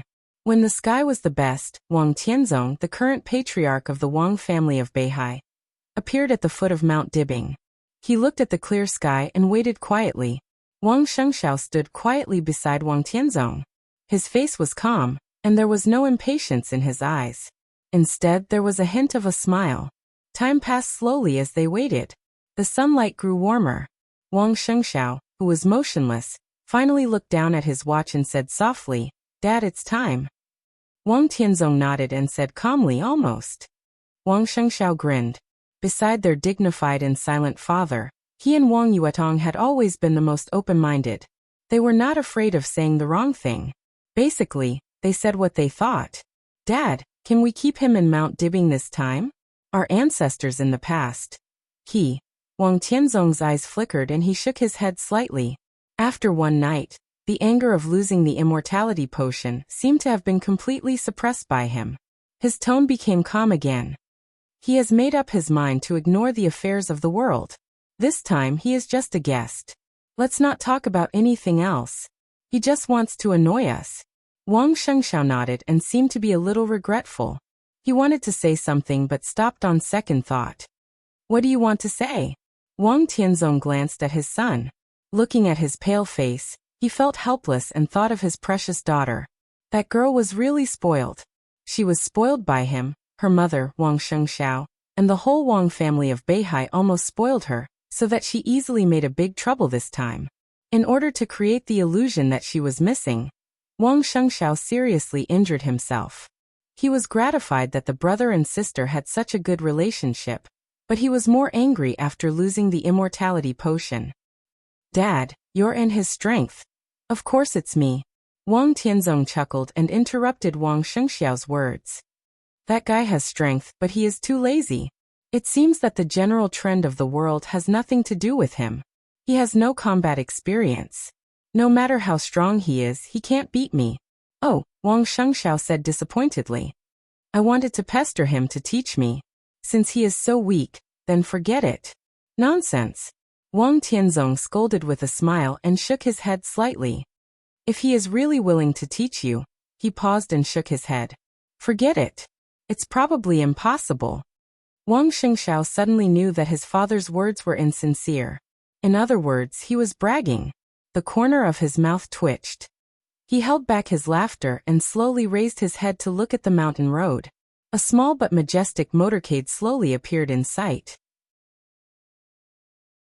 Two Mercedes-Benzes surrounded an elongated black Rolls-Royce slowly approached, and finally stopped in front of Wang Tianzong. The driver got out of the car and opened the door. A middle-aged man who looked about the same age as Wang Tianzong got out of the car with a smile. He walked a few steps quickly and said, Tianzong, why are you so polite? The middle-aged man was dressed in soft and comfortable casual clothes and sneakers. He was pulling a suitcase with an unknown brand, looking casual and unrestrained. Handsome and unrestrained. This was Wang Shengxiao's first impression when he saw him. The last time he saw this uncle, he was a teenager who had just entered the chi-controlling realm. His impression of the past had been a little vague. The only thing he remembered was that this uncle, who lived in seclusion in Switzerland, had a very good temper and was very handsome. 7 or 8 years had passed. Now that he saw him again, Wang Shengxiao's vague memory suddenly became clear, and even the image completely overlapped. After 7 or 8 years, he seemed to have not changed at all. His face was still handsome and strong, and his smile was free and easy. The only change was that he seemed to be more unrestrained than when they met last time. It was a kind of leisure and unrestrained from his bones, as if everything in the world was fleeting in front of him, leaving no trace. Wang Shengxiao glanced at his father, then at this uncle, and subconsciously made a comparison in his mind. His father was extremely calm. He just stood quietly looking ordinary, but when looked closely, he was like the sea between heaven and earth, with a kind of magnificent and vast momentum. The uncle in front of him was leisurely and free, and his every move showed a real sense of nature. He really did whatever he wanted, as if everything he did was a normal thing. Wang Shengxiao smiled modestly, but his eyes were thoughtful. According to his second uncle, if this uncle in front of him could also be regarded as a person in the dark world, after Li Guangtu's treason, he should be the only person who could compete with his father. He shook his head subconsciously. Was this the real man who didn't show his face? I haven't seen you for many years. It's etiquette for me to come down the mountain to pick you up. I can't let my friend pick on me, can I? Wang Tianzong took a step forward and shook hands with the middle-aged man. Watching the Rolls-Royce behind him leave directly, he frowned slightly and joked. Fengting, didn't you say you came with Chu Xue? Where is she? Why, are you afraid that I, as her uncle, will force her to be my daughter-in-law? That girl. The handsome man named Fengting shook his head and said, Don't worry about her. I'm afraid she will come here by herself later. She said she had never been to Beihai University and wanted to walk around. Just let her be. Anyway, she knows the way. Wang Tianzong nodded and said with a smile, Why do you suddenly think of Beihai? Fengting shook his head and said helplessly, I was in Zhongyuan province. 2 days ago, I met the old faker at Luojing Airport. He said I should come to Beihai. He was mysterious, so I didn't take it seriously. But Chu Xue took it seriously and pestered me to come here. Didn't she go to Shenzhou to look for opportunities as soon as she got off the plane? That old monk is kind and should not have any bad intentions. I'm just an idle person, so I let it go. Wang Tianzong nodded casually and didn't think much about it. He said flatly, Shengxiao, don't you know your uncle Fengting? Wang Shengxiao was still thinking about who was stronger between his father and Uncle Fengting. When he heard his father's words, he suddenly came to his senses and said with a respectful and modest smile, Uncle Fengting, long time no see. He's absent-minded. Wang Tianzong frowned slightly and said with a smile, This boy just asked me who was stronger and who was weaker. I guess he was distracted when he saw you." Fengting laughed heartily. From his laughter, Wang Shengxiao couldn't hear any competitiveness. There was only a pure sense of freedom and carefreeness. "I can't beat your father. He slashes anyone he sees. I don't fight. No one has provoked me these years. I don't even know how to hold a sword. I can't beat him." He waved his hand and said with an indifferent smile. Wang Shengxiao smiled bitterly and coughed. He didn't know what to say. "Hey, what's wrong with you? You're badly injured." Fengting glanced at Wang Shengxiao and seemed a little surprised. Wang Tianzong's face darkened. He snorted and said, "Ignore him. He only knows how to make trouble all day. Fengting, let's go." Fengting nodded with a smile. He pulled the suitcase and walked beside Wang Tianzong. They went up the mountain together. "For many years, you and I haven't contacted each other. I thought you were still blaming me for what happened in the past. If it weren't for that old faker, you wouldn't have come to Beihai, would you?"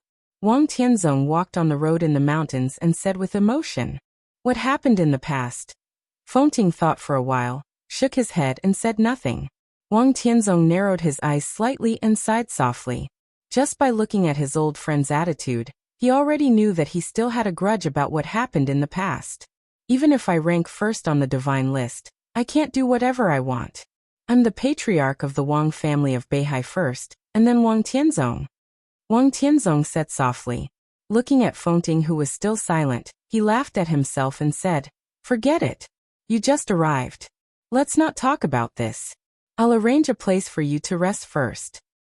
"No hurry." Fengting shook his head and said with a smile, "Let's go to the stage of formidable person first." The stage of formidable person. If Mount Dibing was the forbidden area of the entire Beihai province, then the stage of formidable person at the highest point of Mount Dibing was the forbidden area of the entire Mount Dibing. In addition to Wang Tianzong, there were no more than 5 people in the entire Wang family of Beihai who could enter the stage of formidable person at any time. Fengting was also one of them, or even the only one. Wang Tianzong nodded silently. When he was about to speak, he suddenly looked up at the top of the mountain. Fengting raised his head almost at the same time, and slightly narrowed his eyes. On Mount Dibing, the rolling thunder roared, and the wind and clouds surged in the whole sky.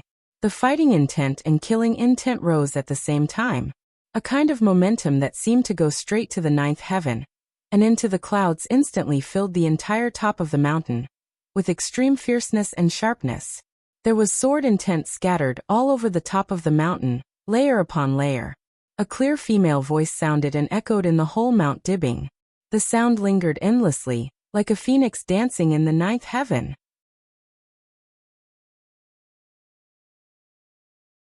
Chapter 91. There was one more chapter before 12 o'clock. "I, Samsara, am here to see His Majesty the Sword Emperor." The clear female voice echoed in every corner of Mount Dibing. The momentum was soaring, like the cry of a phoenix.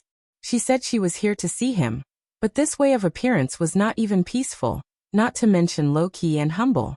The strong fighting intent and killing intent spread between heaven and earth, with extreme majesty and dominance. She looked down on the world and was insufferably arrogant. This was the most direct provocation to the entire Wang family of Beihai. For hundreds of years, generation after generation of experts in the dark world came out and shone in the world. But without the permission of the Wang family of Beihai, no one dared to climb Mount Dibing. This was the peak of martial arts in the entire dark world. It was supreme, and at least there were people who could be on par with it. An invincible realm expert broke into Mount Dibing, which meant a full-scale war with the Wang family of Beihai. It meant that he had to directly face the human emperor, who ranked first among the 12 murderous weapons in the dark world. It meant that he had to face numerous experts in the Wang family of Beihai. There were constant conflicts among the superpowers in the dark world. They could use the most violent way to start a full-scale war. This was the result that no one wanted to see. Wang Tianzong's eyes narrowed slightly, but his expression was still calm. He stepped up the mountain at a steady pace, but his indifferent and cold voice instantly spread throughout Mount Dibing. "Samsara Highness has just killed Night Spirit. And you can't wait to show your power to the Wang family of Beihai? Isn't it too hasty? Who is Samsara Highness? Fengting walked beside Wang Tianzong, his expression unchanged, but he asked casually with some surprise. Wang Shengxiao was even more surprised. He couldn't help but ask, Uncle Fengting, you don't know Samsara Palace? What does it have to do with me? Fengting looked puzzled. She didn't provoke me. Why should I know? He paused and smiled, looking a little proud. I haven't heard of her, but she hasn't heard of me either. That's even. Wang Shengxiao's mouth twitched. It sounded like an ordinary person in Zhongzhou State telling him, Hey, I don't know the president of Zhongzhou State, but the president doesn't know me either. That's even. The artistic conception was really similar. Wang Shengxiao subconsciously glanced at his father, only to see that Wang Tianzong was still climbing up the mountain slowly. He didn't speed up or slow down, but his breath was getting calmer and calmer, which was unpredictable. Wang Shengxiao shook his head gently. The Samsara Palace, which had just destroyed Night Spirit, would undoubtedly become one of the new superpowers in the dark world. However, the master of Samsara Palace directly went to Mount Dibing. If today's battle was destined, how long could the Samsara Palace exist? Was it just a flash in the pan? She's so domineering even when asking for help. This woman is interesting. Wang Tianzong suddenly spoke in a calm tone. At the top of Mount Dibing, there was no need for Wang Tianzong to open his mouth. The moment the clear and melodious voice sounded, the experts of the Wang family of Beihai had already reacted immediately. A thunder-shocking realm expert led the team. Fire-flaming realm and ice-condensing realm experts rushed to the place where the sound came from. In the shortest time, the entire Mount Dibing seemed to be moving. There were people everywhere, fast, steady, orderly, without the slightest panic. On the top of the Emperor Weapon, there were vast palaces, solemn and simple, and flowers bloomed like a sea. A figure wrapped in a black cloak stood quietly on the Sword Emperor Palace, where Wang Tianzong usually lived, motionless. The cold wind whistled past her, but her clothes were in a completely strange state of stillness. Looking at more and more figures converging on her, her momentum soared, as if to break through the sky. Saint of the Samsara Palace requests to see His Majesty the Sword Emperor. The crowd on the top of the mountain was like a tide, and it was getting closer. A gentle and slow voice, carrying with it a sharp and majestic sword intent, suddenly exploded above a palace in the northwest. Along with this voice resounding out, numerous other voices followed closely behind. They were clear, calm, and revealed a form of pride and firmness that disregarded everything. Military Counselor of the Samsara Palace requests to see His Majesty the Sword Emperor. The calm voice rang through the southeast area of Mount Dibing, calm and steady.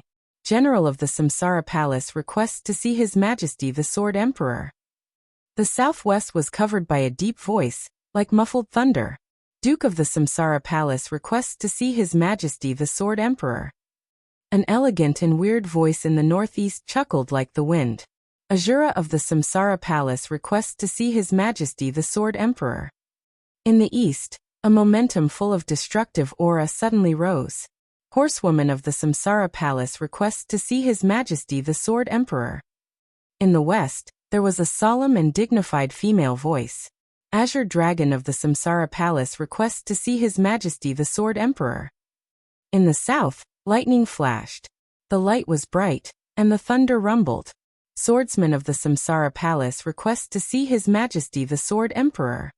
In the north, the sword light was sharp, and the sound was like a sword. In 8 directions, 8 figures covered in black cloaks appeared almost at the same time. It was a spectacular scene. The elites of the Wang family of Beihai all stopped where they were. Instead of panicking, they became more and more eager to fight. There was still a voice whistling above, proud and firm. Flaming Fire of the Samsara Palace requests to see His Majesty the Sword Emperor. Ghost of the Samsara Palace requests to see His Majesty the Sword Emperor. Shadowless of the Samsara Palace requests to see His Majesty the Sword Emperor. Doctor of the Samsara Palace requests to see His Majesty the Sword Emperor. Finally, 4 figures appeared in the Sword Emperor Palace at the same time, standing motionless beside the Master of Samsara Palace. At this moment, Even the strong-willed elites of the Wang family of Beihai couldn't help showing a strange expression. Saint, military counselor, general, duke, Azura, horsewoman, azure dragon, swordsman, flaming fire, ghost, shadowless, and doctor. Someone was famous in the dark world. Someone was mysterious in the dark world. The 12 figures in front of them had an unusually loud name in the entire dark world. The 12 super masters of the Samsara Palace. The Samsara Palace had just destroyed Night Spirit. Led by their most mysterious palace master, the 12 super masters went straight to Mount Dibbing. What were they going to do? In the crowd, several experts of the thunder-shocking realm from the Wang family of Beihai narrowed their eyes and remained silent. The Samsara Palace destroyed Night Spirit. The dark world was turbulent, and all the superpowers were destined to set off a storm. Would the source of this storm be the Samsara Palace and the Wang family of Beihai? What's the matter? Wang Tianzong's voice sounded again. With his voice, he appeared directly in front of the master of Samsara Palace from the mountain road. Above the Sword Emperor Palace, he stood in the air at the highest place, looking at the master of Samsara Palace and asking seriously. In the dark world, strength was supreme, and the strong were respected. For hundreds of years, the reason why the Wang family of Beihai was feared and respected was that they had enough strength. The master of Samsara Palace could withstand the full blow of Blue Sky Underworld and kill Tian Xian, who ranked 10th on the World Divine List. Now she led the 12 super masters straight to Mount Dibbing. Whether they were enemies or friends, Wang Tianzong couldn't neglect her strength and courage. I want to borrow something from your majesty, the master of Samsara Palace said calmly. She was very tall, at least 1.8 meters. She was a little fat, but it was not obvious in the cloak. Instead, she looked extremely tall and plump. She raised her head and looked at Wang Tianzong, who was hanging above. She didn't want to be serious with him when she needed his help. It was the most appropriate way to borrow something from a top wealthy family, like the Wang family of Beihai, and keep a low profile after showing her strength. Oh, what is it? Wang Tianzong looked at the black cloak in front of him and asked calmly. The voice of the master of Samsara Palace was very mellow and natural, which many foreigners couldn't imitate. If you listened carefully, you could feel the difference. For example, among the 12 supermasters of Samsara, Duke and Horsewoman were Europeans, Azura and General were Americans, Flaming Fire and Swordsman were East Islanders, and Shadowless was born in Snow Country. No matter how fluent they were in Chinese, they would always have a trace of foreign accent. Wang Tianzong looked calm, but his eyes were thoughtful. Could it be that the mysterious master of Samsara Palace, who no one had ever seen before, was from Zhongzhou State? I want to borrow medicine. The master of Samsara Palace said calmly. I have a sister. Her favorite man is in trouble, and only the Wang family of Beihai can save him. I want to borrow an immortal series from the Wang family of Beihai. Please help me, your majesty. Borrow an immortal series. Not just a bottle of immortal series. There were 4 kinds of medicine in the immortal series. The first generation immortal series, the second generation immortal series, youth, longevity lock, and 2 auxiliary medicines, consolidation and activation. The 6 medicines together were priceless, which was the core foundation of the entire Wang family of Beihai. Borrow? This word was said politely, but in fact he was robbing. Wang Tianzong narrowed his eyes, and his body hanging in the air fell slightly. Finally, he stood at the same height as the master of Samsara Palace. You want to borrow the immortal series? Why? Because I'm the master of Samsara Palace. The master of Samsara Palace said indifferently. You're so confident. Wang Tianzong smiled. But it's not enough, so there's no need to talk about borrowing medicine. Not enough. The master of Samsara Palace suddenly took a step forward, and the temperature in her voice suddenly dropped. Not enough. Wang Tianzong said calmly, Palace Master, if you want to take it by force, you can try. His body rose again, and his voice became unprecedentedly majestic. You and your 12 supermasters come together. He waved his hand slightly. All the elites of the Wang family of Beihai in front of the palace suddenly retreated like a tide. In less than a minute, the front of Sword Emperor Palace was empty, leaving only the master of Samsara Palace and the 12 supermasters. Wang Tianzong looked calmer. He had challenged the entire samsara by himself. In the whole dark world, he seemed to be the only one who had such confidence. The master of Samsara Palace was motionless and seemed to be lost in thought. However, the killing intent of the 12 super masters scattered around her skyrocketed, and the overwhelming killing intent all rushed to Wang Tianzong. "You're forcing me," the master of Samsara Palace finally said. "No one can despise samsara, not even you." Wang Tianzong's eyes gradually became cold, and he said nothing. The clothes of the master of Samsara Palace, which were strangely still in the wind, suddenly began to flutter violently. Her body slowly rose above Sword Emperor Palace, and finally reached the same level as Wang Tianzong. On Mount Dibbing, all the fierce fighting intent and killing intent suddenly disappeared. The master of Samsara Palace's body floated in the air, standing in front of Wang Tianzong, and instantly became extremely empty. She reached out to Wang Tianzong and said calmly and forcefully, "Give it to me." "No." Wang Tianzong's tone was cold. The master of Samsara Palace quietly floated in the air, keeping the posture of reaching out silent. At this moment, the sea of flowers and the palace on Mount Dibbing seemed to disappear completely. The mountain was getting farther and farther away. The sea was getting farther and farther away. The master of Samsara Palace was motionless, but in an instant, everyone felt that the two of them seemed to be separated by mountains and rivers. She gently took a step back. The clothes of her slightly plump figure fluttered, and there was a kind of breathtaking feeling. 10 meters away, Wang Tianzong's pupils suddenly contracted. Only one step. In front of him, the master of Samsara Palace just took a step back, but in his mind, she seemed to have retreated thousands of miles, to the ends of the earth, to the outside of the world. Side by side with heaven and earth, coexisting with the world. Wang Tianzong's eyes lit up, which had never been seen before. "In my life, I don't want much, and there are not many things I care about." The voice of the master of Samsara Palace drifted, as if it came from the sky. "But as long as I want it, I must get it. The Sword Emperor can't stop me, and the number 1 on the divine list can't stop me." Wang Tianzong's eyes focused and he didn't speak. Only the voice of the master of Samsara Palace echoed between heaven and earth. "I don't care about the future of samsara, and I don't care about the life and death of the 12 super masters. Wang Tianzong, I'll say it again. I want the whole immortal series. Will you give it to me?" "No." Wang Tianzong's voice filled the world. The master of Samsara Palace chuckled, and her voice was as clear as a silver bell. "I don't have the title of the Sword Emperor, and I don't have the glory of the first on the divine list. I also admit that I'm no match for you."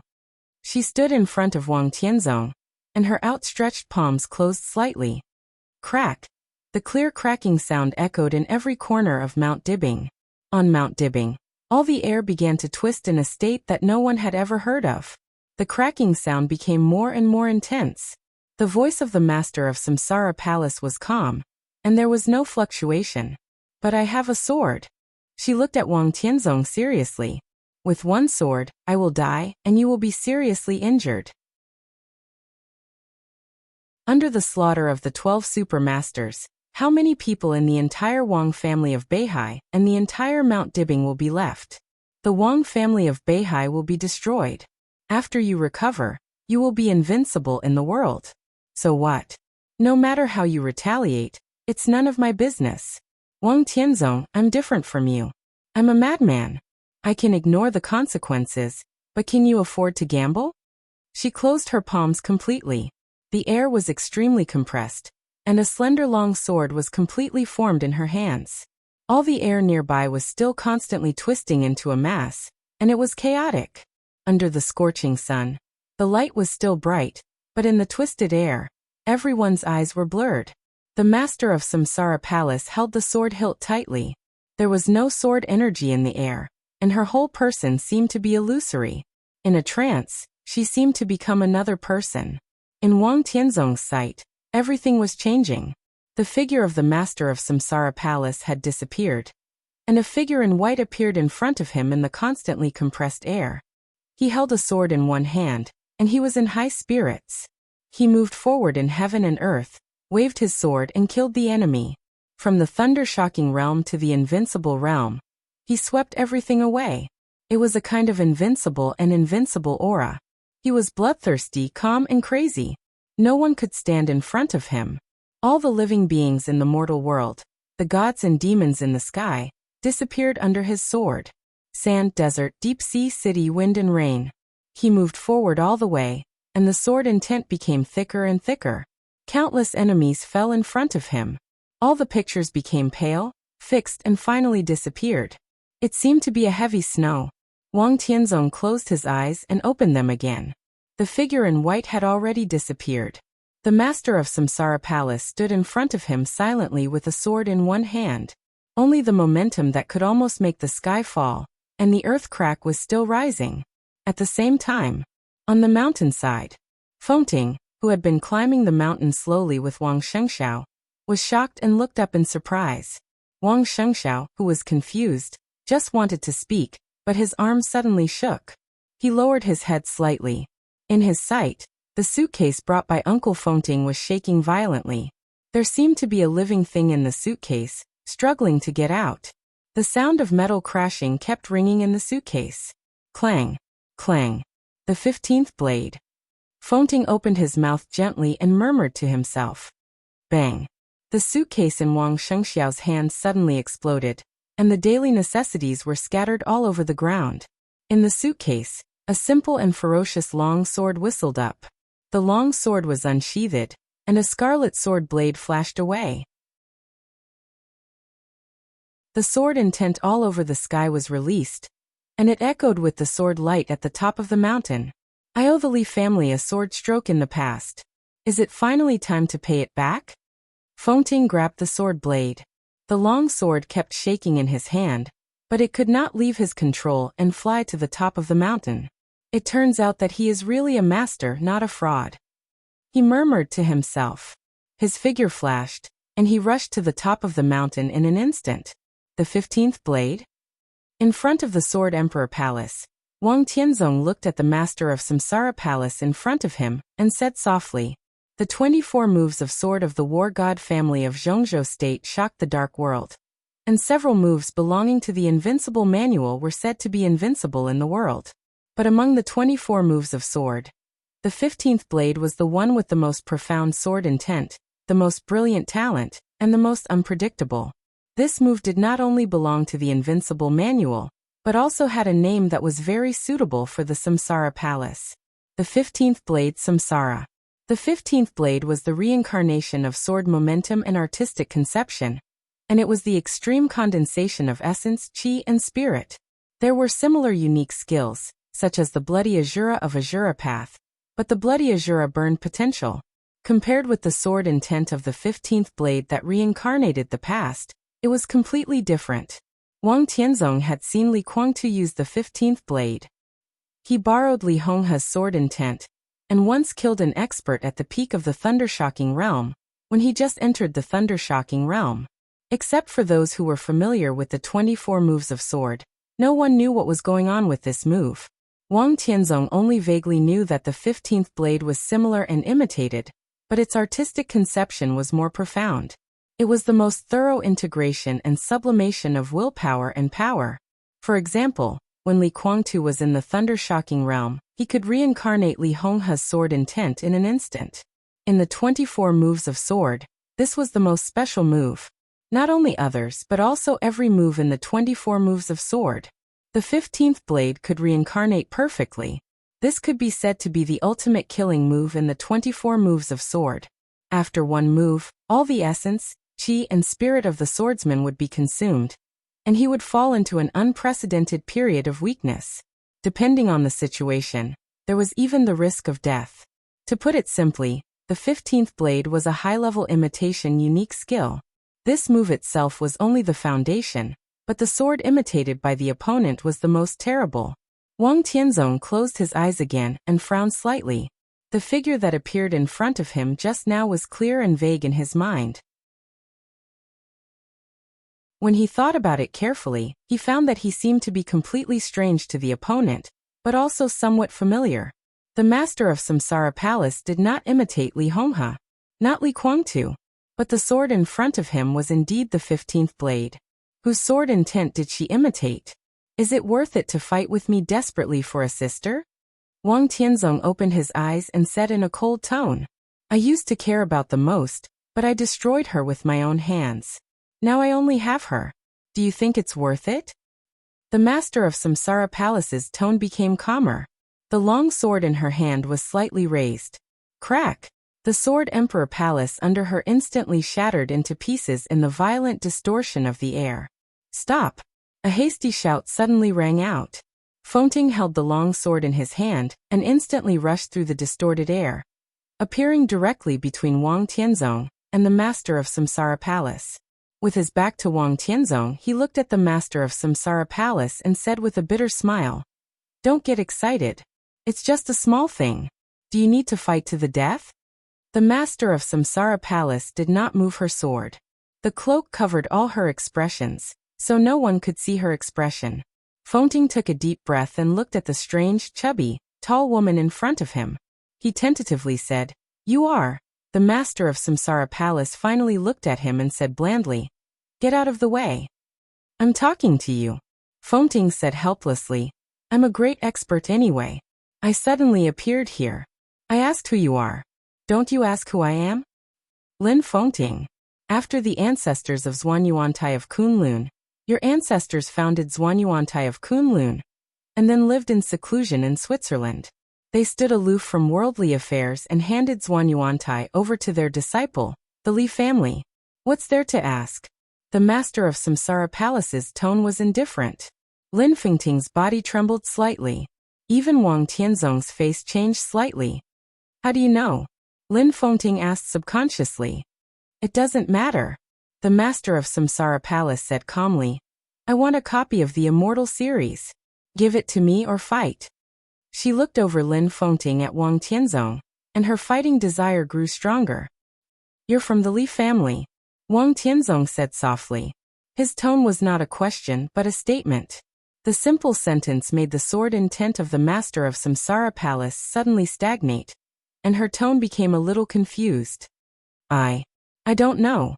Wang Tianzong took a deep look at her, and slowly landed on the ground thinking. What happened in the past? He opened his mouth, but before he finished he was interrupted by the master of Samsara Palace.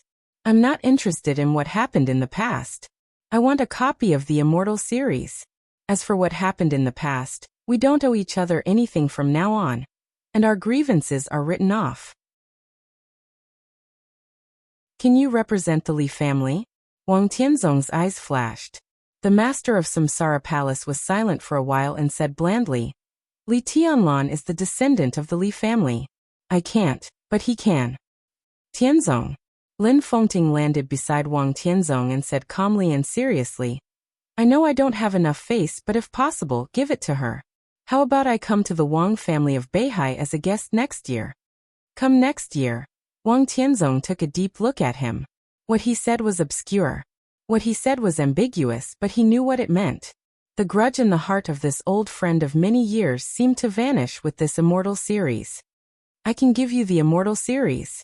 Wang Tianzong took a deep breath and said, But today you broke into my Mount Dibbing, and I have to ask for an explanation. The sword intent was mighty in the violently twisted air. On Wang Tianzong's palm, a delicate long sword with infinite sword energy was slowly formed. The master of Samsara Palace trembled slightly, and all the twisted air around her was slowing down. The long sword in her hand suddenly disappeared, and her body fell to the ground again. I'm willing to take a sword strike from your majesty to express my apology. The master of Samsara apartment said blandly. Wang Tianzong suddenly waved his hand. The delicate long sword instantly shot toward the master of Samsara Palace. The long sword was delicate and slender, but when the blade rushed out, the whole world seemed to gather at one point and crazily pressed toward the master of Samsara Palace. The king of the world. The power of heaven fell in panic, and there was no way to resist. The unique skill of the Wang family of Beihai. Sword of Emperor Path. In front of the master of Samsara Palace, layers of air twisted madly. It became blurred.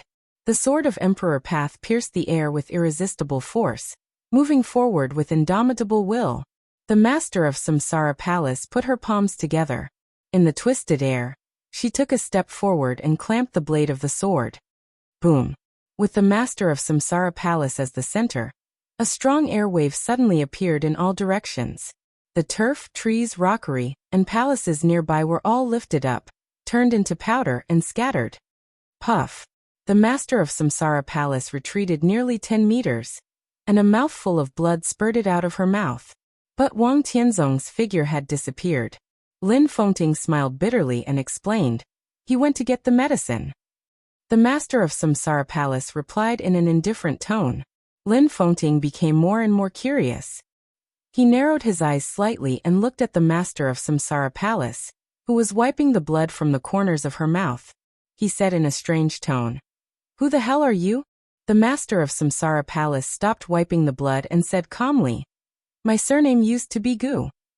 It was published a little late. The chapter with more than 6,000 words was supposed to be divided into 2 chapters, but he gave up after thinking about it.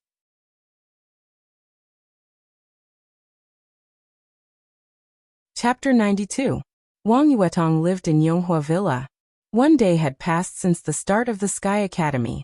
Li Tianlan didn't return to the academy, and the little princess of the Wang family of Beihai didn't even mention him. It was said that Wang Tianzong had left Huating. No one knew whether he left in a hurry without informing Zhuang Huayang, or because the old headmaster neglected something. In short, the search task issued by the Sky Academy was still in progress. Although the Sky Academy had officially opened, countless people were still searching for the attractive 200 credits of the search task. Sometimes, when Li Tianlan looked at Wang Yuetong who was wandering in front of him, he even felt that he was looking at credits. Li Beitian, Ning Qiancheng, and Yu Qingyan all called and asked why Li Tianlan hadn't returned to the school. Li Tianlan could only say that he was temporarily occupied, especially to Yu Qingyan. He couldn't tell the truth. The old man Yu Donglai had regarded him as the only hope. If he knew his current state, God knew how much he would suffer. Sitting in the living room, Li Tianlan thought of the old man and hesitated. He knew that the most important thing to do now was to meet Yu Donglai, but he didn't know how to explain his current state to him. At present, his vitality had completely stabilized. With the supplement of the immortality potion, he could live for at least 3 to 5 years. At the same time, his realm was also stabilized. One step was chi controlling, and the other was thunder shocking. Now he was unprecedentedly powerful in terms of combat capability, but the price he paid was that he had no hope of entering the invincible realm for the rest of his life. It was even impossible for him to enter the thunder-shocking realm completely. In such a situation, it was impossible for Li Tianlan to be in a good mood, but he didn't despair either. After all, he was still alive. He had experienced too much despair in the desert of Beijiang that year. Now all this was at best a trivial matter for him. He didn't want to complain, let alone feel disappointed or afraid about the future. Now he just wanted to do something. But this was also the biggest problem, because he couldn't find a suitable entry point at all. At present, he was not even familiar with Huating, let alone the case of treason. The curtain was the most powerful weapon he could use at present, but it could not provide much help for the case of treason. In this case, his best choice was to go to Yu Donglai. In recent years, Yu Donglai had stood aloof from worldly affairs and stayed dormant in Huating. But Li Tianlan was sure that he must have some clues. No matter how small and fragmentary the clues were, it was better than nothing. As long as he had an entry point and gave it to the curtain, Li Tianlan could do a lot more. Outside the window, the rain was getting heavier. Li Tianlan sat silently in the living room and made a pot of tea. The rain continued for 2 consecutive days, turning from moderate rain to heavy rain, making the whole city noisy. Sitting in the villa and looking out of the window, the whole Huating seemed to be far away from the bustling city, leaving only desolation. A thin coat was put on Li Tianlan from behind. Wang Yuetong's sweet voice sounded behind him. "Senior brother, aren't you cold? You can't catch a cold in your current condition." Wang Yuetong, who had just taken a bath, sat beside Li Tianlan with the newborn golden retriever in her arms. She chuckled and said, "Do you want to watch TV?" smelling the fresh and fragrant smell around him. Li Tianlan smiled and said, "Whatever. When are you going back to the Sky Academy?" "Whatever." Wang Yuetong flipped her long hair, which was still a little wet. She held the dog in one hand, stretched out her snow-white and tender little foot, pressed the remote control, and said casually, "I'll go whenever you go. Didn't the academy give me a task? I've been living in seclusion recently. I'll wait for you to take me to the Sky Academy to get my credits." "I'm afraid the task will be cancelled in a few days." Li Tianlan smiled helplessly. "In my current condition, going to the Sky Academy is a complete waste of time. Fortunately, although my vitality has been consumed a lot, my combat strength has increased a lot. Recently, I plan to do something and have no time to accompany you. How about you go to the Sky Academy first? Otherwise, when the headmaster cancels the task, credits will be deducted. Do you want to wait to be expelled?" The internal management of the Sky Academy was strict and loose. There was a saying that credits trumped everything. In theory, as long as one had enough credits, it didn't matter how long one was absent. 1 credit would be deducted for each day of absence. When the credit was deducted to a negative number, the teaching office of the academy would contact the student to confirm the student's status. Under such circumstances, if the student still refused to go back to the academy, the teaching office would hand over the student's information to the political department. The political department would discuss whether to delete the student's file. If the answer after the discussion was yes, the political department would issue a notice to completely remove the student from the Sky Academy. If the answer after the discussion was no, the political department would send the student's information back to the teaching office, which would come up with a punishment decision to see the follow-up effect. Because of the entrance maneuver, Li Tianlan had 50 credits. Wang Yuetong originally had 80 credits, but she used 60 credits to exchange a bottle of healing potion for Li Tianlan. Now she only had 20 credits left. If Wang Yuetong didn't go to class and the academy's task was cancelled, her information would be sent to the political department 20 days later. "It doesn't matter. I'll call Uncle Yi later. I won't be expelled. At most, I'll have to bear a few punishments. I can make up for it with credits later." Wang Yuetong casually changed the channel with the remote control. Her big eyes blinked and her long eyelashes trembled slightly, making people want to pounce on her and kiss her. "Uncle Yi?" Li Tianlan was stunned. Yi Fengcheng, the director of the political department of the Sky Academy, and a good friend of my second uncle. Wang Yuetong sat cross-legged on the sofa and chuckled. Her body was soft, and it seemed that she wanted to lean into Li Tianlan's arms. The little golden retriever in her arms jumped onto Li Tianlan's arm first, and gently licked the back of Li Tianlan's hand. It was a little itchy. Li Tianlan nodded with the dog in his arms, and then shook his head. "Anyway, let's go back quickly."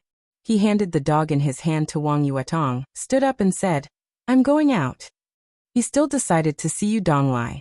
Otherwise, there was no point in staying here every day. With his current strength, he could defeat almost all the freshmen and seniors, and even most of the teachers and directors when he returned to the Sky Academy. Li Tianlan had no confidence at all to fight against tribulation. Not to mention confidence, Li Tianlan couldn't even escape if he really fought against him. Except for tribulation, he was also a little afraid to fight against Zhuang Huayang. But except for these two, he dared to fight against anyone. But obviously, it was not his goal to dominate the Sky Academy. From the moment his hair turned white, he didn't plan to go back to the Sky Academy. As for credits, it didn't matter at all if they were deducted. Then come back early. Wang Yuetong stood up with the dog in her arms and walked to Li Tianlan in slippers. It seemed that she wanted to see him out. Li Tianlan put on his clothes and went straight to the door with Wang Yuetong. The key was inserted into the lock and the sound of the door opening was heard. Li Tianlan's expression froze and then became ecstatic. He almost rushed to the door. Wang Yuetong was also stunned. Looking at Li Tianlan's excited back, she subconsciously held the golden retriever in her arms tightly, seeming a little nervous. Qin Weibai's figure appeared at the door. Looking at Li Tianlan, who rushed to her excitedly, she was stunned, and her cold eyes suddenly became soft. "Have you eaten?" She walked in with flaming fire, bent down at the porch to take off her high heels and said softly. The weather in Huating in May was not cold. It was rainy and cloudy, and it was just a little cool outside. But Qin Weibai was wearing a very thick coat, and her dreamy face was full of haggardness and exhaustion. Her face was pale, and even her rosy and beautiful lips were bloodless. Li Tianlan's heart sank. He suddenly took a step forward, looked at Qin Weibai seriously and said, "Are you hurt?" "I was attacked by two people at the peak of the thundershocking realm in Billy State, but they were blocked by horsewomen. I was slightly injured, but it's okay. I'll be fine after a few days of recuperation," Qin Weibai said with a chuckle. Her eyes, which had been a little dim, gradually brightened up when she saw Li Tianlan. She took off her coat and put on her slippers. She directly put her arms around Li Tianlan's neck and kissed him hard on the face. Then she smiled and said, "I missed you so much." Li Tianlan put his arms around Qin Weibai's slender waist, and his heart gradually became calm. He whispered, it's okay. Come, I've brought you something good. Your injuries will heal very quickly." Qin Weibai took Li Tianlan's hand, and her eyes were happy. "My sister took a lot of effort to get it back. You must thank her someday." She took Li Tianlan's arm and walked to the sofa. When she passed by Wang Yuetong, she looked steadily forward, as if she did not see her at all. At this moment, Qin Weibai was wearing a gray sweater and black tights. Her ordinary clothes showed her perfect figure completely. She held Li Tianlan's arm casually, and at this moment, she completely became the hostess of the family. Wang Yuetong, whose hair was still a little wet, was wearing pajamas and holding the dog. She looked lazy and beautiful, but in front of Qin Weibai, she did not have much confidence. It seemed that every time she appeared in front of her, Wang Yuetong felt that she was dwarfed. She bit her lip hard, walked to the other side of Li Tianlan with the dog in her arms, and sat down almost next to him on the sofa. Li Tianlan glanced at her, and his face seemed a little unnatural. Wang Yuetong's face also turned red. All of Qin Weibai's movements were natural, and even her sitting posture was very casual. But her performance was a little deliberate. Li Tianlan opened his mouth subconsciously and wanted to explain. But Qin Weibai seemed to see nothing and waved at Flaming Fire, who had just entered the door. Flaming Fire came over with a clear crystal box and put it on the tea table. The light in the living room was on, and the soft light fell on the crystal box. The light refracted out was colorful and had a very strange and dreamy feeling. Li Tianlan's eyes fell on the pattern in front of the box, and he slightly raised his eyebrows. The simple lines on the pattern were majestic and impressive. Li Tianlan had seen this pattern before. It was on the membership card that Wang Xiaorao handed him when he went to the garden party for the first time. The sky and the sea. "This is something from my family." Wang Yuetong's small face changed slightly, and she said softly, "Yes." Qin Weibai glanced at her and nodded slightly. Suddenly she said, "Did you give Tianlan the first generation of immortality potion?" Wang Yuetong glanced at her and nodded. "Thank you," Qin Weibai said with sincere and earnest eyes. Any expert in the dark world knew the status of the immortality potion in the Wang family of Beihai. For Li Tianlan, Wang Yuetong could do so much, so Qin Weibai was grateful to her. Wang Yuetong curled her rosy lips. Listening to Qin Weibai's sincere thanks, she subconsciously tightened her arms around the little golden retriever in her arms and felt wronged and wanted to cry. The golden retriever seemed to be in pain from being squeezed. It struggled and whimpered, climbed out of Wang Yuetong's arms, past Li Tianlan, and directly got into Qin Weibai's arms. "That's my dog." Wang Yuetong felt more wronged and wanted to cry. She couldn't compete with a man. But could even her pet not compete with her? "We are a family. Why should we separate ourselves?" Qin Weibai smiled casually, intentionally or unintentionally, with a meaningful meaning. Wang Yuetong suddenly blushed. Li Tianlan's heart trembled, and he didn't dare to say a word. Flaming Fire had opened the box in front of her and looked at the potions inside. She said calmly, "This is the immortality series of the Wang family of Beihai. The whole set is here. It is still being activated. It will be finished in about 8 hours. By then your injury will be completely healed. Immortality. The whole set. Li Tianlan looked at the box, lost in thought. Immortality series? Wang Yuetong suddenly stood up and stared at flaming fire. She said in a cold tone, "Where is my dad? What did you do to him?" The Immortality series was the most precious treasure of the Wang family of Beihai. If the people of Samsara could get it, then her father, Wang Yuetong's heart trembled violently. Her Majesty Sword Emperor ranks first on the divine list. Who can do anything to her? This is a deal. My sister took a sword strike from her, and got this set of Immortality series at the cost of serious injury. Qin Weibai said calmly. As for whether she deliberately simplified the process, or it was just the version she heard from the master of Samsara Palace, no one knew. After a long silence, Li Tianlan looked at Qin Weibai and said seriously, "Thank the palace master for me." "What palace master? You have to call her sister in the future." Qin Weibai muttered with some dissatisfaction and sighed softly. "I wanted to stay and take care of my sister. When she recovered, I could ask Flaming Fire to give the Immortality series to you. But Marshal Dongqing and Headmaster Zhuang made an appointment with me, so I came back on the way. Tianlan, time is tight. I have to leave in a minute." Li Tianlan was stunned and couldn't come to his senses for a while. "My sister was seriously injured. When she fought with Tianxin, she was seriously injured, and then she went to the Wang family of Beihai." Qin Weibai held Li Tianlan's hand and said softly, "When she recovers, I will come back to accompany you as soon as possible." Li Tianlan nodded silently. He said softly, "Why did the marshal and the headmaster make an appointment with you?" "Not only me, but also you. And Zhong Yongming." Qin Weibai gently raised the corner of her mouth. Her smile was playful and beautiful. "Zhong Yongming." Li Tianlan narrowed his eyes slightly, and remembered the information sent back by the Curtain organization yesterday. Yesterday afternoon, the organization department of Zhongzhou State and the army headquarters of Zhongzhou State simultaneously announced several heavyweight personnel transfers.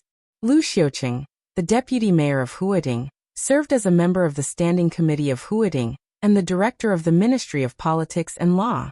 He Ping, the former director of the Ministry of Politics and Law, was under investigation for major violations of discipline. Bai Qingqian, the governor of Qinzhou Province, was transferred to Guangdong Province as the first secretary. Dongqing Qiuqi, the mayor of Wudong New Area, served as a member of the Standing Committee of Huading and secretary of Wudong New Area. Tan Qinghua was transferred to the Southern Theater of Operations of Zhongzhou State as the deputy commander. The former chief of staff of the Southern Theater of Operations, Yi Fenglin, was transferred to the Eastern Theater of Operations as the deputy commander. In less than a few days after Samsara destroyed Night Spirit, Zhongzhou State immediately reacted. What this meant was self-evident. The stability of Huating that Zhong Yongming had always emphasized did not come true after all. On the contrary, the commander of the Eastern Theater of Operations, Ning Ziyuan, mentioned strengthening the unity of the Eastern Theater of Operations. The high-level officials of Zhongzhou State gave clear support and attitude. As for what was happening in Zhongzhou State in private, it was beyond his reach for the time being. However, Dongqing Wudi and Zhuang Huayang made an appointment with Qin Weibai and Zhong Yongming. The fact that the other party had accepted the invitation was enough to explain the situation. Dongqing Wudi and Zhuang Huayang.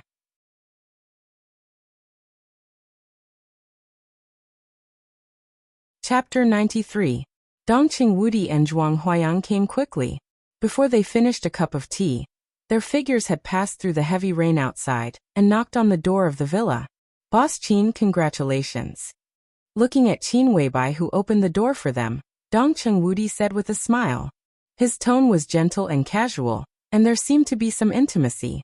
The Samsara Palace destroyed the Night Spirit organization in one fell swoop, and the murderous weapon Blue Sky Underworld changed hands. This could be said to be the biggest thing that happened in the Dark World in recent years. In just a few days, there were constant disturbances. At present, the rise of the Samsara Palace as a new superpower in the Dark World was already unstoppable. Not only Zhongzhou State, but in the past few days, many countries around the world held high-level meetings, trying to get in touch with the Samsara Palace and test their attitude. Zhongzhou State was now in a favorable position. At the plenary meeting of the decision-making committee, the high-level officials of Zhongzhou State made prompt decisions. They took Yiping, transferred Tan Qinghua, and promoted Dongqing Qiuqi, which could be said to be the goodwill released by Zhongzhou State. As one of the members of the decision-making committee of Zhongzhou State, Dongqing Wudi personally attended the meeting in Yuzhou. At the meeting, a member of the academics even proposed to invite the Samsara Palace to develop in Zhongzhou State, but it was strongly opposed by the Southeast Group, the Special Warfare Group, and the Prince Group. In the end, the matter was left unsettled. But this could also be seen as a tentative move by the academics. Now it was opposed, which could only mean that the time was not ripe enough. When this topic was mentioned next time, it was estimated that the academics' directors would come forward. At that time, it might become a contest between the six. From the standpoint of the Dongqing clan, there was no way for them to stay out of it. So now looking at Qin Weibai again, Dongqing Wudi could not simply regard her as someone who competed with his daughter for her fiancé. Comrade. One of our own? Alliance? This strange feeling was mixed together, and the sense of distance between them seemed to be blurred a lot. Same. Qin Weibai gently raised the corners of her mouth. Her smile was beautiful, calm and generous. She glanced at Dongqing Wudi and said seriously, "General, thank you." When the master of Samsara Palace and the 12 supermasters went straight to Mount Dibing, Dongqing Wudi happened to appear in the Black Dragon Army of the Border Control Corps. The Black Dragon Army was one of the 5 armies under the Border Control Corps, with a total of 100,000 elites. It was responsible for the defense of the northeast border of Zhongzhou State. If 30,000 elites traveled by sea and land, it would take them less than 2 hours to enter Beihai Province. What this meant was self-evident. Dongqing Wudi took a deep look at Qin Weibai, smiled, and asked Zhuang Huayang to enter the villa together. "Boss Qin, the body of the attacker is still in the Sky Academy. I brought some photos here. Have a look. If you don't recognize him, I'll ask someone to throw the body into the Yangtze River." Zhuang Huayang walked in and handed Qin Weibai an envelope. He smiled at Li Tianlan and Wang Yuetong, who were in pajamas, and said with a strange look in his eyes, "You look good. When will you go back to the Sky Academy?" "I'll go back today." Li Tianlan smiled. He had intended to do something, but now the whole set of immortality potion had appeared. If his injury was completely healed, the vitality in his body would completely suppress his current strength and turn it into potential. His realm would also be stabilized in the chi-controlling realm. Without the incredible combat capability, the door of the invincible realm would open to him. In this way, re-entering the Sky Academy became his top priority. Li Tianlan's eyes were calm. The gains and losses didn't seem to affect his state of mind at all. Zhuang Huayang patted Li Tianlan on the shoulder with a gratified look in his eyes. Beside him, Dongqing Wudi's eyes were obviously not quite right. He looked at Li Tianlan and then at Wang Yuetong, who was in pajamas, and said in a gloomy tone, "Tianlan, you good boy, when we were in Zhongyuan province, you swore that you would not marry Rushi. I thought you were a gentleman. But in just a few days, Wang Yuetong can live in Yonghua Villa in front of Qin Weibai. In this case, why don't you marry my daughter?" Qin Weibai thought. "Rushi is a girl as pure as ice and clean as jade. She is no worse than the little princess in front of me. If you refuse, do you really think I dare not force you to marry Rushi?" Dongqing Wudi was almost bursting with anger. His face became more and more gloomy, and it seemed that he was really angry. Flaming fire. Qin Weibai, who stood aside and opened the envelope, suddenly spoke. She looked at the photo of the black-robed corpse in the envelope, and her tone was a little cold. She handed the photo in her hand to Horsewoman and sneered. "I was wondering who was planning to fish in troubled waters in Zhongzhou State. It turned out to be him. Tell Horsewoman to go to the Sky Academy later, bring out this man's body, and throw it to Hanyu Palace." Flaming Fire took the photo silently and glanced at Qin Weibai. "Don't you need to say anything?" "No." Qin Weibai said indifferently. "I'm waiting for him to give me an explanation." Flaming Fire nodded and began to make a phone call. Zhuang Huayang turned his head in surprise and looked at Qin Weibai. "Boss Qin, does the attacker have anything to do with Hanyu Palace?" They were not close just now, so he only vaguely heard Hanyu Palace, but he did not hear the specific details. In fact, the academics had also secretly investigated the identity of the black-robed man, but they found nothing. If the other party really had something to do with Hanyu Palace, then they had to be cautious. In Huiting, Hanyu Palace was just a club, but the power behind this so-called club had been extremely vigilant for hundreds of years. Qin Weibai shook her head slightly and did not say much.